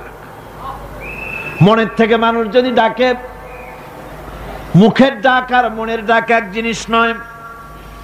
দিল সে জুবাত নিকলতি হ্যায়, असर रखती है पर नहीं मगर ताकते परवाज रखती है। দিল থেকে যে কথা বেরোয় তা প্রভাব বিস্তার করে, ডানা নাই কিন্তু ওড়ার ক্ষমতা রাখে। মনের কথাই ভিন্ন, মন থেকে, দিল থেকে, কলিজা থেকে, অন্তরের গভীর কন্দর থেকে মোহাব্বতের সাথে কেউ যদি একবার বলে আল্লাহ, বলেন আল্লাহ, আল্লাহ, আল্লাহ। আল্লাহ রাব্বুল আলামিন বলেন, অন্তরের অন্তঃস্থল থেকে একটি বার যদি বান্দা বলেন আল্লাহ, আল্লাহ বলেন 70 বার সাড়া দিয়া জিজ্ঞেস করি, বান্দা কি চাও, আমি তোমার কাছে আসি। সুবহানাল্লাহ, আমি তোর একদম কাছে, কি চাস বল, বল আমার কাছে। এমন দয়াবান, এমন মেহেরবান, এমন আল্লাহ আমাদের। সে আল্লাহ রাব্বুল আলামিন তিনি বলছেন, وقال ربكم ادعوني استجب لكم, তোমাদের রব বলেছেন আমারে ডাকো, আমি আল্লাহ ডাকের সাড়া দিয়া দেব। সুবহানাল্লাহ। কারে ডাকতে হবে? কারে ডাকতে হবে? এই বিশাল জনসমুদ্র একযোগে চিল্লা এখন কারে ডাকতে হবে? কোন পীর সাহেবকে নয়, আল্লাহর কসম কোন খাজা বাবাকে নয়, ডাকতে হবে কারে? চিল্লা এখন কারে? ওয়াকালা রাব্বুকুম উদউনি, তোমার রব তোমাকে বলতেছে আমারে ডাকো, আস্তাজিব লাকুম, আমারে ডাকবে আমি সাড়া দিয়ে দেব। সুবহানাল্লাহ। আল্লাহকে ডাকেন, কি চাই আপনার বলেন, কি চাই? আল্লাহর কাছে চান, আল্লাহ দিয়ে দিবেন। দেওয়ার জায়গা আল্লাহর কাছে চাইবেন, আল্লাহ দিবেন। দেওয়ার জায়গা, চাওয়ার জায়গা হলো সেজদায় পড়ে যাবেন। আমার ভাইয়েরা, জায়গাটা চিনায় দিলাম। মাজারে যাওয়া লাগবে না, কবরে যাওয়া লাগবে না। 2 রাকাত নামাজ পড়ে সেজদায় পড়ে গিয়া যত বিপদ আছে, মুসিবত আছে, সেজদার মধ্যে চোখের পানি ছেড়ে দেন আর কেন্দে কেন্দে জীবনের কথা বলেন। আল্লাহ রাব্বুল আলামিন আপনার আওয়াজ শুনবেন আর দোয়া কবুল করে নিবেন। কামতে হবে আল্লাহর কাছে। কার কাছে? আল্লাহর কাছে। সুম্মা ইস্তাগফিরুল্লাহ, আর এরপরে সে যদি আমি আল্লাহর কাছে ক্ষমা চাই, ইয়াজিদিল্লাহ গফুরার রহিমা, সে আমি আল্লাহকে গফুর এবং রহিম হিসাবে পাবে। সুবহানাল্লাহ। আল্লাহকে গফুর এবং রহিম হিসাবে পাওয়া যাবে। সব আল্লাহকে বলতে হবে, গুনাহ মাফ চাইতে হবে। এই জন্য হুজুর সাল্লাল্লাহু আলাইহি ওয়াসাল্লাম দৈনিক 100 বার তওবা পড়তেন। কোন হাদিসে আছে 70 বার, কোন হাদিসে আছে 100 বার তওবা পড়তেন। নামাজের পরে তো প্রত্যেক নামাজই পড়তেন হুজুর, সালাম ফিরাতেন আর সাথে সাথে বলতেন আল্লাহু আকবার, আস্তাগফিরুল্লাহ, আস্তাগফিরুল্লাহ, আস্তাগফিরুল্লাহ। মনে থাকবে আপনাদের? মনে থাকবে? সালাম ফিরাইয়া কি বলবেন? না, সালাম ফিরাবার সাথে সাথে বলবেন আল্লাহু আকবার, তারপরে পড়বেন আস্তাগফিরুল্লাহ, আস্তাগফিরুল্লাহ, আস্তাগফিরুল্লাহ। তওবা পড়বেন, আল্লাহর কাছে সবসময় গুনাহ মাফ চাইতে থাকবেন, বিনীত থাকবেন। আল্লাহকে পাওয়া যাবে, তাকে রহিম হিসেবে পাওয়া যাবে। সুতরাং ঈমান বিল্লাহ, আল্লাহর প্রতি ঈমান আনলে পরে 4 নম্বরের যে উপকারটা হবে সেটা হলো হতাশায় ভুগবে না, নিরাশায় ভুগবে না, আশায় বুক বেঁধে উঠবে, ঈমান মজবুত হবে, আল্লাহর কাছে মানুষ বিনয়ী হয়ে যাবে। এবার 5 নম্বরের উপকার আমি বলছিলাম, ঈমান বিল্লাহ, আল্লাহর প্রতি ঈমান আনলে পরে অসংখ্য উপকার হয়, অসংখ্য বৈশিষ্ট্য আছে। এর 6টা উপকারের কথা আমি বলবো। কয়টা? অসংখ্য উপকারের ভিতরে প্রধান 6টি উপকারের কথা বলবো। এর বললাম কয়টা? 4টে বলেছি। এবার বলো 5ম উপকারের কথা। আল্লাহর প্রতি আপনি পূর্ব পশ্চিমে কতবার মুখ ঘোরালেন, এটাই কিন্তু আপনার আসল সৎ কাজ নয়। আসল সৎ কাজ হলো আল্লাহর প্রতি ঈমান আনা। এই ঈমানের ব্যাপারে 3টা দিন আমরা পার করে দিলাম, এখনো কথা শেষ হয় নাই। আল্লাহর প্রতি ঈমান আনলে পরে যে উপকারটা হবে 5ম নম্বরে, সেটা হলো কঠোর এবং কঠিন বিপদের ভিতরে বান্দার ভিতরে অবিচলতা এবং ধৈর্যও সৃষ্টি হয়ে যাবে। আলহামদুলিল্লাহ। কঠিন বিপদ মুসিবত আসলে পরে সে অবিচল থাকবে।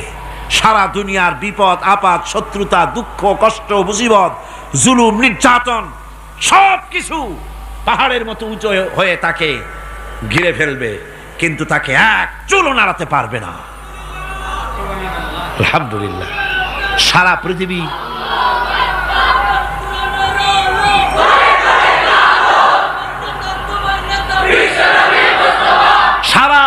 একদিকে আর সে একা একদিকে থাকবে। বিরোধিতা তো হবেই, বিপদ তো আসবেই।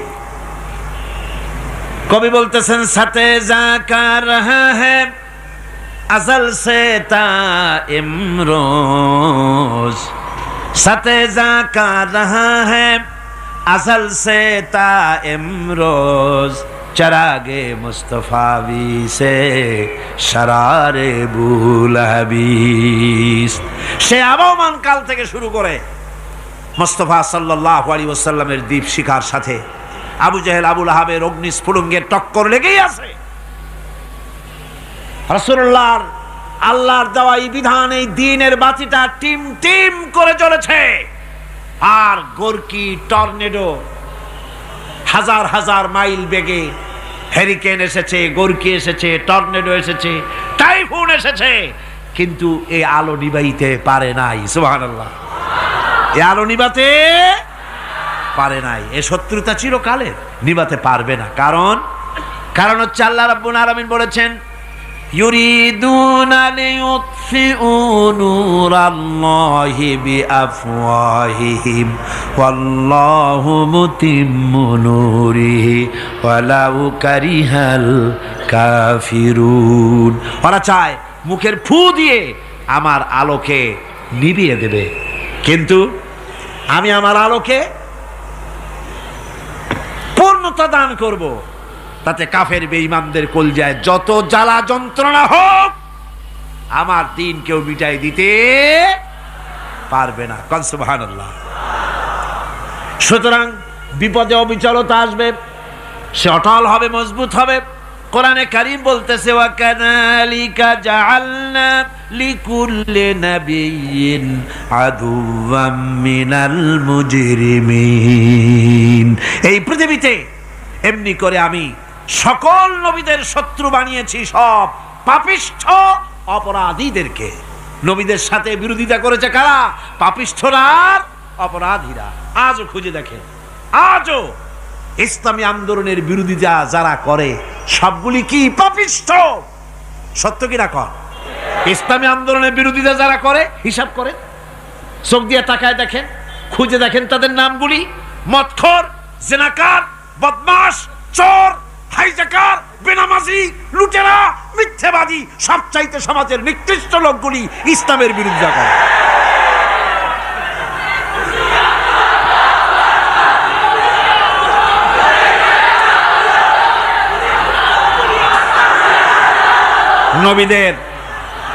নবীদের শত্রু আল্লাহ বলেন সব যুগে নবীদের সাথে শত্রুতা করেছে পাপিষ্ঠরা। আল্লাহর কথা, কার কথা? সকল যুগে নবীদের সাথে শত্রুতা করেছে পাপিষ্ঠরা, নিকৃষ্ট ধরনের অপরাধীরা। সুতরাং নবী রাসূলদের অবস্থা যখন এই, তখন দ্বীনের দাওয়াত যারাই দেবে তাদের কিসমত এরকম হবেই। এই বাধার মোকাবেলা তাদেরও করতে হবে। এই যে বাধাটা আসে, এই যে মারে, অপরাধ কি? এই যে তারা চোর বা ডাকাত যাদের মারা হয়। আল্লাহ রাব্বুল আলামিন বলেন অপরাধ হলো ওয়ামা নাকামু মিনহুম ইল্লা আইয়ুমিনু বিল্লাহিল আজিজিল হামিদ। অপরাধ হচ্ছে ইমানদার লোকদের উপরে নির্যাতন চালিয়েছে, অন্য কোনো কারণে নয়। কারণ একটাই, তারা আল্লাহর জমিনে আল্লাহর দ্বীন প্রতিষ্ঠা করতে চেয়েছে, আর কোনো অপরাধ না। জমিন আল্লাহর, জমিন কার? এই বিশাল জনসমুদ্র গর্জে উঠুন একযোগে, বলুন জমিন কার? আইন চলবে কার? এখানেই সংঘর্ষ বেঁধেছে আবহমান কাল ধরে। মানুষ অত্যাচারিত হয়েছে, সাহাবায়ে কেরাম অত্যাচারিত হয়েছেন। বুখারী শরীফের হাদিসে এসেছে রাসূল করিম সাল্লাল্লাহু আলাইহি ওয়াসাল্লামের কাছে হযরতে খাব্বাব গিয়ে উপস্থিত হয়েছিলেন।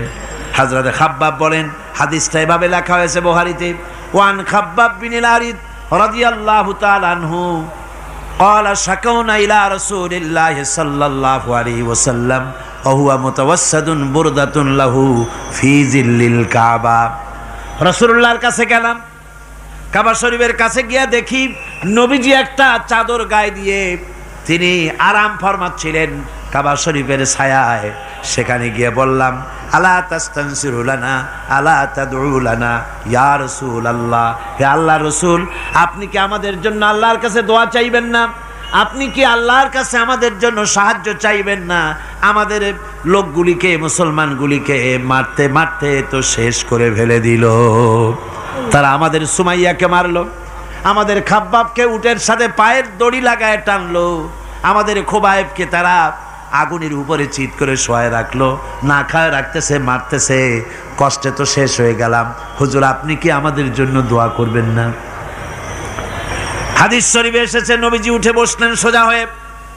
নবীজি বলেন, ও আমার সাহাবী, ও খাব্বাব, শোনো, তোমাদের আগে এই পৃথিবীতে যারা দ্বীনের দাওয়াত দিতে এসেছিলেন তাদেরকে সমকালীন রাষ্ট্রশক্তি, সমাজ শক্তি তাদেরকে ধরত। ফায়ু খাজুর রাজুলো, তাদেরকে তারা ধরত। ফায়ুহফারু লাহু ফিল আরদ, আর তার জন্য জমিনের ভিতরে কবর বানাইতো। ওই কবর ফায়ু জালু ফিহা, ওই কবরের ভিতরে তাকে কোমর পর্যন্ত গেড়ে দিত। সুম্মা ইউতা বিল মানসার, এরপরে করাত আনতো। ফায়ুদাউ আলা রাসিহি, এরপরে ওই করাত তার মাথার উপরে রাখতো। ফায়ুজালু নিসফাইন, এরপরে করাত দিয়া চিরে জীবিত মানুষটারে দ্বিখণ্ডিত করে ফেলে দিত। মা ইয়াসুদ্দুহু যালিকা আন দীনিহি, ও আমার খাব্বাব, এত কষ্ট দেওয়ার পরেও সেই যুগের কোন মুসলমানকে, দ্বীনের দায়ীদেরকে আল্লাহর দ্বীন থেকে এক চুলো তারা সরাই দিতে পারে নাই, এক চুলো সরাতে পারে নাই। ওয়াল্লাহি, ও খাব্বাব, আমি আমার আল্লাহর নামে কসম করে বলছি, লা ইউতাম্মান্নাল্লাহু হাযাল আমরা হাত্তা ইয়াসিরা আর-রাকিবু মিন সানা ইলা হাযরামাউত। আমি কসম করে বলি, আল্লাহ রাব্বুল আলামিনের এই সানা থেকে হাজারামত পর্যন্ত লোকেরা যাতায়াত করবে, সুন্দরী রমণীরা গমন করবে, সদাগরেরা যাতায়াত করবে, টাকা নিয়া পয়সা নিয়া যাতায়াত করবে। তাদের মনের মধ্যে লুটের ভয়, টাকার ভয়, চুরির ভয়, ডাকাতির ভয়, জেনার ভয়, হত্যার ভয়, ধর্ষণের ভয়, কোনো ভয় থাকবে না। লা ইয়াখাফু ইল্লাল্লাহ, আল্লাহ ছাড়া কোনো ভয় থাকবে না। এমন একটা সমাজ, এমন একটা সময় আসবে। ওয়ালাকিন্নাকুম তাস্তাজিলুন, অথচ খুব তাড়াহুড়ো তোমরা করতেছো। তাড়াহুড়ো করো না, সময় আসবে ইনশাআল্লাহ। আর সে সময় আসছিল মদিনায়, আসে নাই? আসে নাই? সুতরাং আজও চট্টগ্রামের এই বিশাল জনসমুদ্রকে বলতে চাই, নির্যাতন, স্বৈরাচার, জুলুম, অত্যাচার, হত্যাকাণ্ড যা কিছু ঘটতেছে, ধৈর্য ধরুন, আন্দোলনে শরীক হন, জান বাজি রাখুন। এ বাংলাদেশেও আগামী যে পার্লামেন্ট হবে, আগামী জাতীয় নির্বাচনে যে পার্লামেন্ট তৈরি হবে, ইনশাআল্লাহ সেই পার্লামেন্ট হবে কোরআনের পার্লামেন্ট ইনশাআল্লাহ।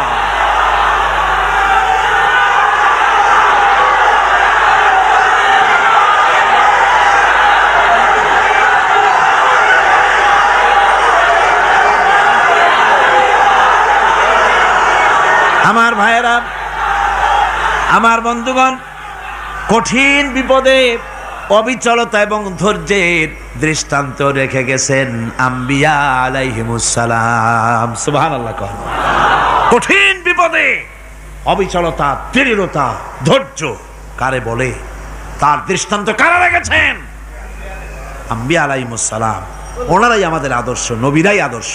আমাদের কঠিন বিপদের মোকাবেলা করে আমার রসুল যে প্রমাণ দিয়া গেলেন, আমার রসুল যে কঠিন বিপদের মোকাবেলা করলেন। ভাইয়ের আমার, হিজরতের রাতে সওর পাহাড়ের ভিতরে যখন তিনি আশ্রয় নিলেন, হযরতে আবু বকর সাথে ছিলেন।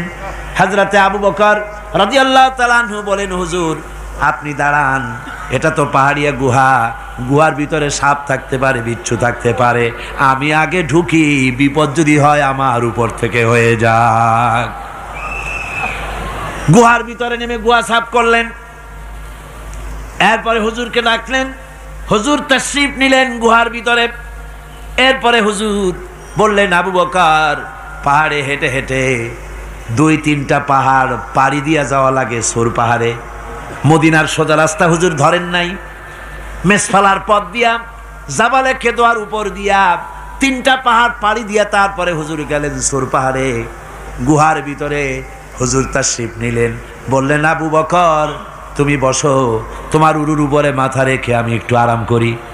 হযরতে আবু বকর বসলেন, হুজুর তার উরুর উপরে মাথা রেখে ঘুমায় গেলেন। আর এরপরে কাফির বেঈমানেরা তালাশ করতে করতে কাফেরেরা এসে গেল পায়ের চিহ্ন দেখে দেখে গর্তের কাছে। হযরত আবু বকর ভয়তে কেঁদে ফেললেন, আহারে আর তো উপায় নাই, এবার তো ধরা পড়ে গেছি, এবার নবীজিকে মেরে ফেলে দেবে। নবীর মহব্বতে, নিজের মহব্বতে নয়, নবীর মহব্বতে কাঁদতেছিলেন। হুজুর বলেন, হুজুরের ঘুম ভেঙে গেল। বলো, আবু বকর কাঁদো কেন? ছেলের কথা, মেয়ের কথা, বিবির কথা, বাড়ির কথা মনে পড়লো নাকি? হযরত আবু বকর বলেন, ইয়া রাসূলুল্লাহ, আল্লাহর কসম করে বলি, যেদিন ঈমান এনেছি এই কলিজার ভিতরে মা বাপ, স্ত্রী, পুত্র, পরিজন, এমনকি আমার নিজের জীবনের চাইতে আপনারে বেশি ভালোবাসি। তা কান্দো কেন? কান্দো কেন? হযরত আবু বকর বলেন, হুজুর ধরা পড়ে গেছি, কাফেররা এসে গেছে গর্তের কাছে, তাকালি আমাদের দেখতে পাবে, আমরা তো মাইনরিটি, ওরা তো মেজরিটি, আমরা তো ধরে মারি ফেলাই দেবে, আপনাকে মেরে ফেলে দেবে, এই জন্য কাঁদি। আল্লাহ রাব্বুল আলামিন, হুজুর তখন কি দৃঢ়তা, কি অবিচলতা, কি ধৈর্যের পাহাড় সম মনোবৃত্তি তখন দেখালেন। আল্লাহ কোরআন শরীফে চিরকাল যাতে মানুষেরা হেদায়েত নিতে পারে সেজন্য হুজুরের কথা উঠায় দিলেন কোরআনে। আল্লাহ পাক বলেন, ইযহুমা ফিল গার ইয ইয়াকুলু লিসাহিবিহি লা তাহজান ইন্নাল্লাহা মা'ানা। ও বন্ধু, ভয় পেও না, আল্লাহ আমাদের সাথে আছেন। সুবহানাল্লাহ কর। আল্লাহ আমাদের সাথে আছেন। আমরা মাইনরিটি নই, আমরাই মেজরিটি। আল্লাহ আছে আমার সাথে, ভয় পাওয়ার কোনো কারণ নাই। সুবহানাল্লাহ। আল্লাহ পাক বলেন, ফাআনসালাল্লাহু সাকিনাতাহু আলাইহি ওয়া আইয়াদাহু বিজুনুদিন লাম তারাওহা।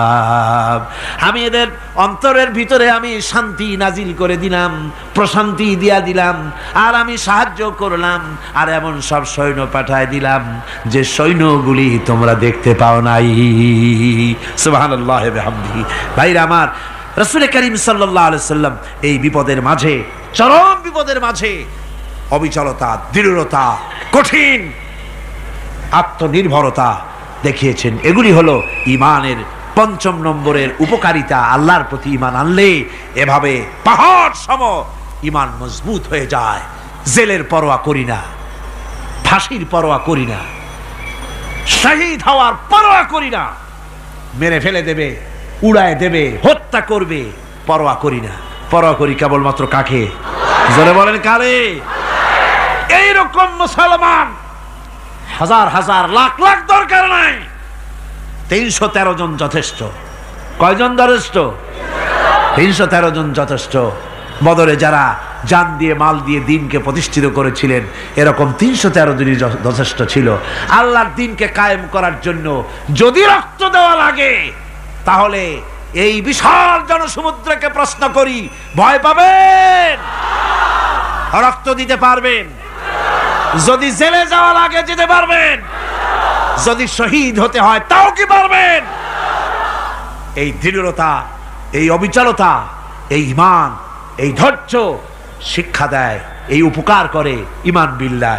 আল্লাহর প্রতি ঈমান আনলে এভাবে পাহাড়ের মতো শক্ত হয়ে যায় কলিজা। কোন আলহামদুলিল্লাহ। আমার বন্ধুগণ, এবার আমি বলবো সর্বশেষ উপকারের কথাটা বলি, মোনাজাত ছেড়ে দেব। কয়টার কথা বলছিলাম? উপকার 6টা উপকারের কথা বলেছি। অনেকগুলি বৈশিষ্ট্য, অনেকগুলি উপকারের মধ্যে আল্লাহর প্রতি ঈমানের 6টা উপকারের কথা 5টা বলা হয়ে গেছে। এবার 6ষ্ঠ নম্বর এবং শেষ নম্বর, এটা হচ্ছে আল্লাহর প্রতি ঈমান আনলে পরে তার দ্বারা সবচাইতে বেশি ফায়দা পায় সমাজ এবং রাষ্ট্র। কোন আলহামদুলিল্লাহ, কোন আলহামদুলিল্লাহ। আল্লাহর প্রতি ঈমানের দ্বারা নৈতিক সংশোধন হয় এবং রাষ্ট্র আর সমাজ সবচাইতে বেশি উপকৃত হয়। কারণ হলো ঈমানদার ব্যক্তি আল্লাহর প্রতি যে ঈমান এনেছে তার মনের মধ্যে ধারণা এটা হয় আমার কোনো কাজ তো গোপন থাকে না। ইন্নাল্লাহা লা ইয়াখফা আলাইহি শাইউন ফিল আরদি ওয়ালা ফিস সামা। আল্লাহর কাছে গোপন বলতে কিছু নাই, আকাশেও নাই জমিনেও নাই, কোনো কিছু গোপন নাই। সুতরাং আমি যা করি সব আল্লাহ দেখেন এবং শোনেন। এমনকি মানুষ যে কল্পনা করে সে কল্পনাও আল্লাহ টের পায় না, নাকি টের পায় কিনা? ওয়াইন তুবদু মিন আনফুসিকুম আও তুখফুহু ইউহাসিবুকুম বিহিল্লাহ। মনের ভিতরে যে কল্পনা করো আল্লাহ পাক বলেন এই কল্পনারও হিসাব আমি রব্বুল আলামিন তোমার কাছ থেকে নেব। ফায়ুআযযিবু মাইয়াশাউ, যারে খুশি শাস্তি দেব আর যারে খুশি আমি মাফ করে দেব। জোরে বলেন সুবহানাল্লাহ। ফায়াগফিরু লিমাইয়াশা ওয়া ইউআযযিবু মাইয়াশা, যারে খুশি মাফ করব, যারে খুশি শাস্তি দেব, কল্পনারও হিসাব নেব। এই কথা মুমিনের যদি জানা থাকে তাহলে আর তার কোনো চিন্তা থাকে না, তার নৈতিক চরিত্র ভালো হয়ে যায়। কোন সুবহানাল্লাহ। মোনাজাতের কথা শুনিয়া গতকাল বলছিলাম যে মোনাজাতের কথা শুনিয়া যারা হাঁটে আমি বুঝি না, আমার বুঝে আসে না যে এটা কেমন ধরনের নৈতিকতা। আপনি আপনার বিবেককে কি বুঝান? এই বিশাল জনসমুদ্র নিয়ে আল্লাহর কাছে হাত তুলবো, দোয়া করব, মোনাজাত করব, এই লোভ সম্বরণ করেন কি করে? আশ্চর্য কথা, আশ্চর্য কথা। আমার বন্ধুগণ, ঈমানদার লোক আল্লাহর প্রতি ঈমান আসলে পরে সমাজ উপকৃত হয়, রাষ্ট্র উপকৃত হয়ে যায়। যেহেতু বান্দা জানে আমি দায়িত্বহীন কোনো কথা বলতে পারবো না, দায়িত্বহীন কোনো কাজ করতে পারবো না। আল্লাহ পাক বলেছেন মা ইয়ালফিযু মিন কাউলিন ইল্লা লাদাইহি রাকীবুন আতীদ। বান্দা এমন কোনো কথা বলে না যে কথা আমার ফেরেশতারা রেকর্ড করে না রাখে। কাজী মুমিন ব্যক্তি আল্লাহর ভয়তে দায়িত্বহীন কথা বলবে না। নির্বাচন আসলে পরে রাস্তা সোনা দিয়ে বান্দায় দেব, এই করব সেই করব, না খাইয়া কেউ মরবেন না। আসে না নির্বাচনের সময় সেরাগালি বদনারা মঞ্চে দাঁড়িয়ে কত বড় বক্তৃতা করে, ভাইয়ের আমার, বোনের আমার, এবার আমার বোতল মার্কা বাক্স, আপনারা আমাকে ভোট দিয়ে দেশ এবং জাতির আরেকবার 12:30 বাজাইবার সুযোগ দিন। এবার ক্ষমতায় গেলে কেউ না খাইয়া মরবেন না, কিন্তু কি খাইয়া মরবে তাও বলে না। এর মানবতী অর্থ হচ্ছে এই, ওরা যদি ক্ষমতায় যেতে পারে তাহলে বিষ খাইয়া হোক, গুলি খাইয়া হোক, কিছু না কিছু খেয়ে মরতে হবে। একেবারে খালি পেটে মরলে গ্যাস্ট্রিক হওয়ার সম্ভাবনা আছে। ঈমান বিল্লাহ যদি না থাকে, আল্লাহর ভয় যদি না থাকে, তাহলে দায়িত্বহীন কথা বলে। আর আল্লাহর ভয় যদি থাকে তাহলে নৈতিকতার সংশোধন হয়ে যায়, দায়িত্বপূর্ণ কথা বলে, মানুষকে ফাঁকি দেয় না। আমার বন্ধুগণ, আল্লাহ রাব্বুল আলামিন তার বান্দা যারা আল্লাহকে ভয় করে, সে ভয় করা বান্দাগুলির মনের মধ্যেই চিন্তা এসে যায় আমি যেখানে থাকি না কেন আল্লাহ আমাকে দেখতেছেন, শুনতেছেন। রাতে হোক দিনে হোক যেখানে আছি আল্লাহ আমারে দেখতেছেন। আল্লাহ পাক বলতেছেন ওয়া হুয়া মাআহুম ইজ ইউবাইতুনা মা লা ইয়ারদা মিনাল কাওলি ওয়া কানা আল্লাহু বিমা ইয়ামালুনা মুহীতা।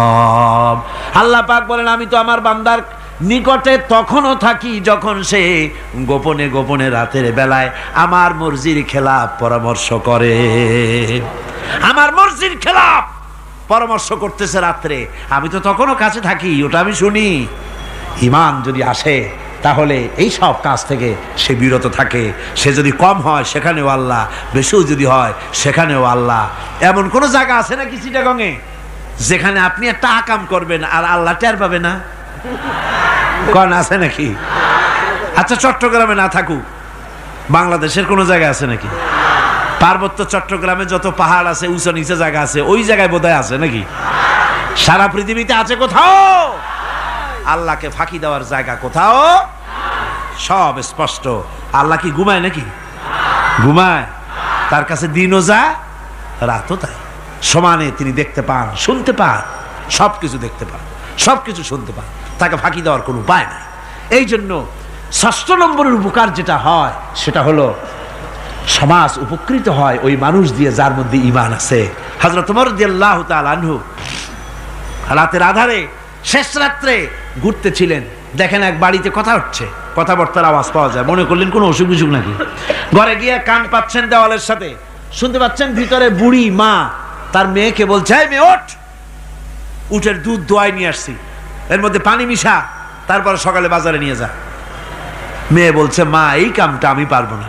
কেন পারবি না? হযরত ওমর ফরমান জারি করেছেন, দুধে পানি মিশাতে নিষেধ করেছে, কাজে এই কাজটা আমি পারবো না। হ্যাঁ রে বেটি, আমিরুল মুমিনিন দেখ এখন কোথায় যায়, ঘুমায় আছে, সে কি দেখতেছে নাকি যে পানি মিশাই না কি মিশাই? মেয়ে বলতেছে, মা আমিরুল মুমিনিনকে ফাঁকি দেওয়া যেতে পারে, তার পুলিশ বাহিনীকে ফাঁকি দেওয়া যেতে পারে, কিন্তু আল্লাহ রাব্বুল আলামিনের চোখকে ফাঁকি দেওয়া যাবে না। হযরত ওমর এই কথা শুনে বাড়ি চলে গেলেন, আর নিজের ছেলেকে ডেকে বললেন, ছেলে আমার, অমুক জায়গায় একটা বাড়ি আছে, আর সেখানে একটা যুবতী মেয়ে আছে, ওই মেয়েটার বিয়ে হয়েছে কিনা শোনো, যদি বিবাহ না হয়ে থাকে তুমি তোমার নিজের বিয়ের প্রস্তাব দাও। আমিরুল মুমিনিন এই মেয়েটা সুন্দরী কেমন, স্বাস্থ্য কেমন কিছুই দেখলেন না, দেখলেন তাকওয়া। কি দেখলেন? তাকওয়া, আল্লাহর ভয়। আল্লাহর ভয় যখন একটা জাতির মধ্যে আসে, পুলিশ লাগে না, পুলিশের কাজ কমে যায়। পুলিশ তো পাহারা দিতে দিতে অস্থির হয়ে যায়, সারা রাত দিন সমানে কষ্ট করতে হয় তাদের। অধ্যাপক মুফিজুর রহমান সাহেব কালকে যে কথাটা বলছিলেন, আসামি পুলিশেরা কত কষ্ট করে জানবাজি করে আসামি ধরে, আর টেলিফোন আসে, হ্যালো কে, চিটাগংয়ের এসপি নাকি? বলে হ্যাঁ। কারে ধরছো? ধরছি তো বল্টু মিয়ারে। ছাড়ো মিয়া, বল্টু আমার দলের লোকটা তুমি ঠিক পাও নাই, তোমার নাক টাইট দিয়ে দেবে। বল্টুরিও ছাড়ো আর তার বন্দুকও ছাড়ো, ঠিক কিনা আমার ভাইয়েরা? সুতরাং ঈমান যদি এসে যায় জাতির মধ্যে, পুলিশের দরকার হবে না, পুলিশ দরকার হবে, কিন্তু তাদের ডিউটি কমে যাবে। আসামিরা আর অন্যায় কাজ কম করবে। রাসূলুল্লাহ যখন প্রেসিডেন্ট হয়েছিলেন, একজন মহিলা জিনা করেছিল, হাদিস শরীফে এসেছে, ওই মেয়ে লোকটাকে জিনা করতে কেউ দেখে নাই, জিনা করার পর তার মধ্যে অনুভূতি জাগলো, এমন পাপ করেছি, এখন তো আমার জাহান্নাম ছাড়া উপায় নাই। মেয়ে লোকটি রাসূলুল্লাহর কাছে এসে গেলেন, এসে বললেন, হুজুর আমি তো জিনা করেছি, আমারে শাস্তি দেন। হুজুর মুখ ডান দিকে ফিরালেন, মেয়ে লোকটা ডান দিকে এলো, বলল জিনা করেছি, শাস্তি দেন। হুজুর বাম দিকে ফিরলেন, মেয়ে লোকটা বাম দিকে এসে বলল, জিনা করেছি, শাস্তি দেন। মেয়ে লোকটা কিন্তু জানে জেনার শাস্তি সহজ ব্যাপার নাই, পাথর মেরে উড়িয়ে দেওয়া, মৃত্যুদণ্ড জানা আছে তার। এরপরে মেয়ে লোকটা চিন্তা করেছে, দুনিয়ায় পাথর খেয়ে মরবো, কিন্তু তবুও জাহান্নামের কঠিন আগুন সহ্য করতে পারবো না।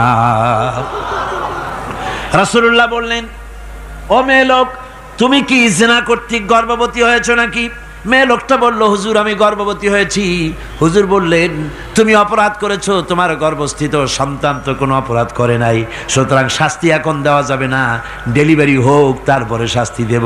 মেয়ে লোকটা চলে গেলেন। আল্লাহর নবী তার নামে কোনো কেস ফাইল করেন নাই, গোয়েন্দা বিভাগের পুলিশ লাগান নাই। ডেলিভারির পর এই মেয়ে লোক আবার এসে হাজির, পুলিশ দিয়ে আনা লাগে নাই, আবার এসে হাজির, হুজুর আমি সেই হতভাগিনী, বলছিলেন ডেলিভারির পর বিচার করবেন, এই যে বাচ্চা হয়েছে, এ বাচ্চার দায়িত্ব কাউকে দেন, আর আমারে তাড়াতাড়ি শাস্তি দেন, আমি যদি মরে যাই আমি জাহান্নামে চলতে পারবো না। হুজুর বললেন, অপরাধ তুমি করেছো, এই বাচ্চার অধিকার আছে তোমার বুকের দুধ খাবে, আমি সেই অধিকার বাচ্চাকে নষ্ট করতে পারি না, বাচ্চা দুধ ছাড়ুক তারপরে এসো।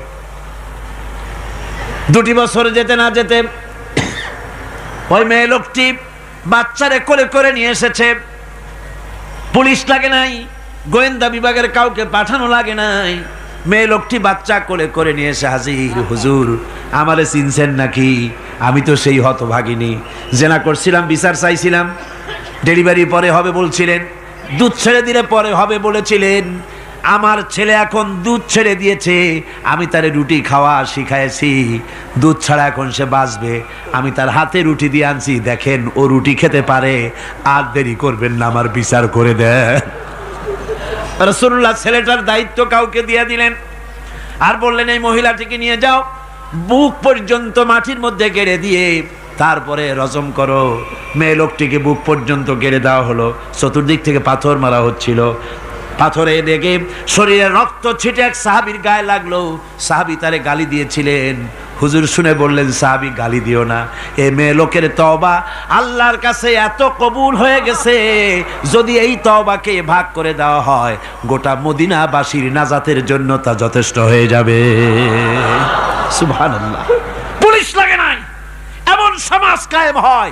ঈমান বিল্লাহ, আল্লাহর প্রতি ঈমান যদি এসে যায়, জাতির যদি রক্তে রন্ধ্রে রগে রেশায় যদি ঈমান এসে যায়, তাহলে পুলিশ বিডিআর আর্মি আরামে ঘুমাবে, তাদের জন্য পরিশ্রম হবে না, কষ্ট হবে না, অপরাধ প্রবণতা কমে যাবে, মানুষের অশান্তি কমে যাবে, শান্তির বন্যা প্রবাহিত হয়ে যাবে। সুবহানাল্লাহ বিহামদিহি। এই জন্য রাসূলুল্লাহ বলেছিলেন খায়রুল কুরুনে কারনি, সর্বশ্রেষ্ঠ যুগ কার যুগ? জোরে বলেন না, সর্বশ্রেষ্ঠ যুগ কার যুগ? রাসূলুল্লাহর যুগ। জোরে কোন কার যুগ? রাসূলুল্লাহর যুগ। এই জন্যে আমি আপনাদের খেদমতে আরজ করতে চাই, ইসলাম এ ধরনের সীমারেখা ঠিক করে দিয়েছে। তিলকা হুদুদুল্লাহ ফালা তাতাদুহা, এ হলো আল্লাহর সীমারেখা। এই সীমারেখাকে ভঙ্গ করো না, লঙ্ঘন করো না। আল্লাহর উপরে ঈমান পরিপূর্ণরূপে আনো এবং এই ঈমানের উপরে ভিত্তি করে নিজেদের জীবনকে পরিচালিত করো।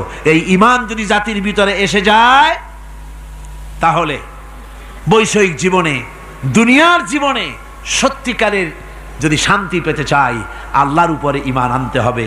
ইহকাল পরকালে যদি নাজাত পেতে চাই, আল্লাহর উপরে ঈমান আনতে হবে। আর আমরা আমাদের চিন্তা ভাবনায়, ওঠায় বসায়, চলায় ফেরায়, সর্বত্র আল্লাহর উপরে পরিপূর্ণ মাত্রায় ঈমানটা যদি এসে যায়, তাহলেই শান্তি, তাহলেই মুক্তি। গোটা সমাজ শান্তি পাবে, আমরা দুনিয়ায় আরাম পাবো, কিয়ামতে জাহান্নাম থেকে মুক্তি পাবো। জোরে কোন আমিন, আরো জোরে কোন আমিন। বন্ধুগণ, আল্লাহর প্রতি ঈমানের এই কথাগুলি আবারও স্মরণ করিয়ে দেই। লাইসাল বিররা আন তুওয়াল্লু বুজুহাকুম কিবালাল মাশরিকি ওয়াল মাগরিব, পূর্ব পশ্চিমের যত মাথা ঘুরাও, এটাই কোনো কল্যাণের কাজ আসলে নয়। আসল কাজ আল্লাহর উপর ঈমান। আসল কাজ কি? চিল্লা এখন, আসল কাজ কি? আল্লাহর প্রতি ঈমান। সেই ঈমানের কথা এই 3 দিন ধরে বললাম, আর বাকি আছে কয়দিন? বাকি আছে কয়দিন? এই বেহেশতের বাগান আগামী 2 দিন পরে স্তব্ধ হয়ে যাবে।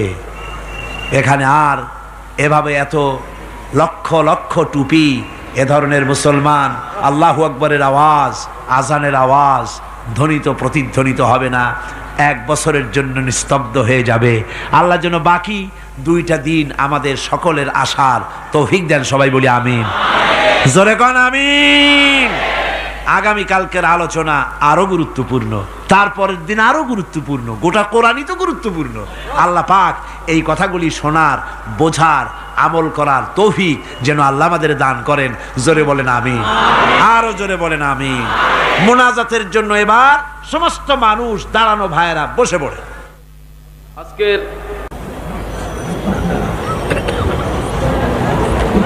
মোনাজাতের পর আজান হবে বা জামাত এশার নামাজ পড়ে আপনারা যাবেন। আর যাওয়ার সময়, আসার সময় আপনারা আল্লাহর নামের ধ্বনি দিতে দিতে যাবেন আর আসবেন। গোটা শহর জুড়ে তাফসীর চলাকালীন চট্টগ্রামের আকাশ বাতাস, গাছপালা, তরুলতা, মানুষ, পুরুষ, নারী সবাই যেন টের পায় যেখানে তাফসীরের মাহফিল হচ্ছে। যাবেন এবং আসবেন যখন, মুখ বুঝে যাতায়াত কেন, নারায়ে তাকবীর, আল্লাহু আকবার। ইসলাম ছাড়া অন্য কিছু মানি না, আল কোরআনের আলো ঘরে ঘরে জ্বালো। এসব সুন্দর সুন্দর স্লোগান দিতে দিতে যাবেন, স্লোগান দিতে দিতে আসবেন, আল্লাহর নারা লাগাবেন, আল্লাহর আওয়াজকে বুলন্দ করবেন। আল্লাহ সকলকে তৌফিক দিন, আল্লাহুম্মা আমিন। রব্বানা যালামনা আনফুসানা ওয়া ইন লাম তাগফির লানা ওয়া তারহামনা লানাকুনান্না মিনাল খাসিরিন। রব্বানা লা তুযিগ কুলুবানা বা'দা ইয হাদাইতানা ওয়া হাব লানা মিন লাদুনকা রাহমাতান ইন্নাকা আনতাল ওয়াহ্হাব। রব্বানা ফাগফির লানা যুনুবানা ওয়া কাফির আন্না সাইয়্যাতিনা ওয়া তাওয়াফানা মা'আল আবরার। রব্বানা ওয়া আতিনা মা ওয়া'আদতানা আলা রুসুলিকা ওয়া লা তুখজিনা ইয়াওমাল কিয়ামা ইন্নাকা লা তুখলিফুল মিয়াদ। আয় আল্লাহ রাব্বুল আলামিন, বিশাল এই জনতা নিয়ে তোমার দরবারে হাত তুলেছি। রব্বুল আলামিন, কোরআনে কারীমের মাহফিল বড় আশা করে হাত তুলেছি। মেহেরবানি করে আলোচনার সব রাসূল করিম সাল্লাল্লাহু আলাইহি ওয়াসাল্লামের রূহ মুবারকে পৌঁছায়া দাও। তামাম পৃথিবীর মাটির নিচে মুমিন মুমিনাত যারা শুয়ে আছে তাদের রূহের বলে সব পৌঁছায়া দাও। রব্বুল আলামিন, আমাদের মা বাপ যাদের দুনিয়া থেকে বিদায় হয়ে গেছে, কবরগুলিকে জান্নাতের টুকরা বানায়া দাও। রব্বির হামহুমা কামা রব্বায়ানি সগীরা। সবাই পড়েন, রব্বির হামহুমা কামা রব্বায়ানি সগীরা। আয় আল্লাহ, আমাদের মা বাপ যাদের বেঁচে আছে স্বাস্থ্য ভালো রাখো। আল্লাহ তাদেরকে হায়াতে তাইয়্যিবা দাও, সেহাতে কুল্লিয়া দাও, খাতিমা বিল খাইরি করো। রব্বুল আলামিন, কোরআনে কারীমের মাহফিলে বড় আশা করে আমরা হাত তুলেছি। আমাদের জিন্দেগির সকল গুনাহ খাতা মাফ করে দাও। আয় আল্লাহ তাআলা, জীবনে বহু গুনাহ করেছি, গুনাহ করে করে জীবনটারে নষ্ট করে ফেলেছি। আয় আল্লাহ, তুমি দয়া করে মেহেরবানি করে আমাদের জিন্দেগির গুনাহ মাফ করে দাও। রব্বুল আলামিন, না বুঝে সওয়াব মনে করে অনেক শিরক বিদআত আমরা করেছি, মনে করেছি ওতে সওয়াব হবে, আমরা বুঝি নাই। আল্লাহ, আমাদের ভুল বুঝানো হয়েছে, নিজেরাও ভুল বুঝেছি। এভাবে সওয়াবের নিয়তে শিরক বিদআত আমাদের মধ্য থেকে যা হয়েছে, আল্লাহ দয়া করে তুমি আমাদেরকে ক্ষমা করে দাও। আয় আল্লাহ, আমাদেরকে দয়া করে শিরক এবং বিদআত মুক্ত জীবন যাপনের তৌফিক দিয়া দাও। রব্বুল আলামিন, এত বড় বিরাট তাফসীরুল কোরআন মাহফিল, লক্ষ লক্ষ টাকার প্রয়োজন। আল্লাহ, টাকা পয়সার অভাব নাই। রব্বুল আলামিন, তুমি গানি আর আমরা ফকির। আয় আল্লাহ, এই শহরেতে এমন লোক আছে একজনই মাহফিলের খরচ দিয়ে দিতে পারে। আল্লাহ, তোমার বান্দাদের দিল তুমি নরম বানাইয়া দাও।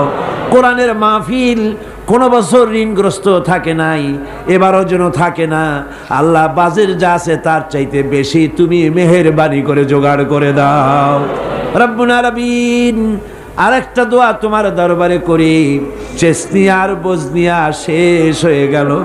আল্লাহ, ওদের সাথে আমাদের রক্তের সম্পর্ক নাই, ওদের সাথে আমাদের আত্মীয়তার সম্পর্ক নাই, ওদের সাথে আমাদের শুধু ইমানের সম্পর্ক।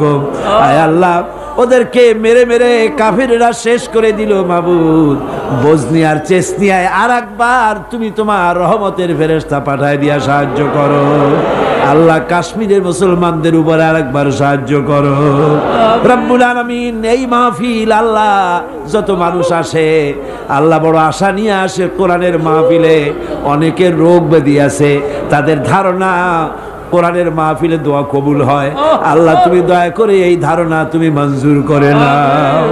যার যত রোগ আছে, বালাই আছে, ব্যাধি আছে, আল্লাহ সকলকে মাফ করে দাও। রব্বুল আলামিন, প্রতিদিন হাজার হাজার মা বোনেরা নিজের ঘরের কাজকে ফেলে রেখে কষ্ট করে কোরআনের মাহফিলে হাজির হয়ে যায়। আল্লাহ, মা বোনদের জিন্দেগির গুনাহ খাতা মাফ করে দিও। আল্লাহ, মা বোনদেরকেও হযরত আয়েশা, ফাতেমা, খাদিজার মতো বানাইয়া দিও। রব্বুল আলামিন, এই মাহফিলে আমাদেরকে তুমি কবুল করে নিও। আল্লাহ, কোরআনের কথা, ইমানের কথা, তোমার ব্যাপারে যা বললাম এই কথাগুলি আমাকে আর শ্রোতাদেরকে আমল করার তৌফিক দিয়ে দিও রব্বুল আলামিন। এই মাহফিল আর 2 দিন আছে আল্লাহ, বাকি 2 দিন তোমার কুদরতি নিজাম দিয়ে এটারে চালাইয়া দিও। এত বড় মাহফিল স্বেচ্ছাসেবক দিয়ে, পুলিশ দিয়ে নিয়ন্ত্রণ করা সম্ভব নয় আল্লাহ। পুরা মাহফিলের দায়িত্ব তুমি নিজে গ্রহণ করো আল্লাহ রব্বুল আলামিন। যার যে মনে কষ্ট আছে আল্লাহ, সকলের কষ্ট তুমি দূর করে দাও আল্লাহ। আয় আল্লাহ, যে কোরআনের কথা বলতেছি তোমার কথা, এই কোরআনের আইন বাংলাদেশে চালু হয়েছে, এই দৃশ্য আমাদের চোখে দেখার তৌফিক দিয়ে দিও আল্লাহ রব্বুল আলামিন। প্রত্যেকের মনের কষ্ট দূর করে দিও। ربنا تقبل منا إنك أنت السميع العليم وتب علينا إنك أنت التواب الرحيم। আয় আল্লাহ, আরেকটা দোয়া করি, বাংলাদেশে বড় রকমের রাজনৈতিক সংকট চলতেছে আল্লাহ। দেশ কোন দিকে যাচ্ছে, কি হবে আমরা কিছুই বুঝি না। আল্লাহুম্মা লা তুসাল্লিত আলাইনা মান লা ইয়ারহামুনা, আল্লাহুম্মা লা তুসাল্লিত আলাইনা মান লা ইয়ারহামুনা, আল্লাহুম্মা লা তুসাল্লিত আলাইনা মান লা ইয়ারহামুনা। আয় আল্লাহ, এই জমিনের মানুষদেরকে আল্লাহ তোমার হাবিবের পৃথিবীর 2য় বৃহত্তম মুসলমানের দেশ আল্লাহ, দেশটাকে ষড়যন্ত্রের হাত থেকে বাঁচাইয়া দাও। সুবহান রাব্বিকা রাব্বিল ইজ্জাতি আম্মা ইয়াসিফুন ওয়া সালামুন আলাল মুরসালিন আলহামদুলিল্লাহি রাব্বিল আলামিন। ওয়াজআল আখিরা কালিমাতিনা ইনদাল মাউত লা ইলাহা ইল্লাল্লাহু মুহাম্মাদুর রাসূলুল্লাহ। আসসালামু আলাইকুম ওয়া রাহমাতুল্লাহ।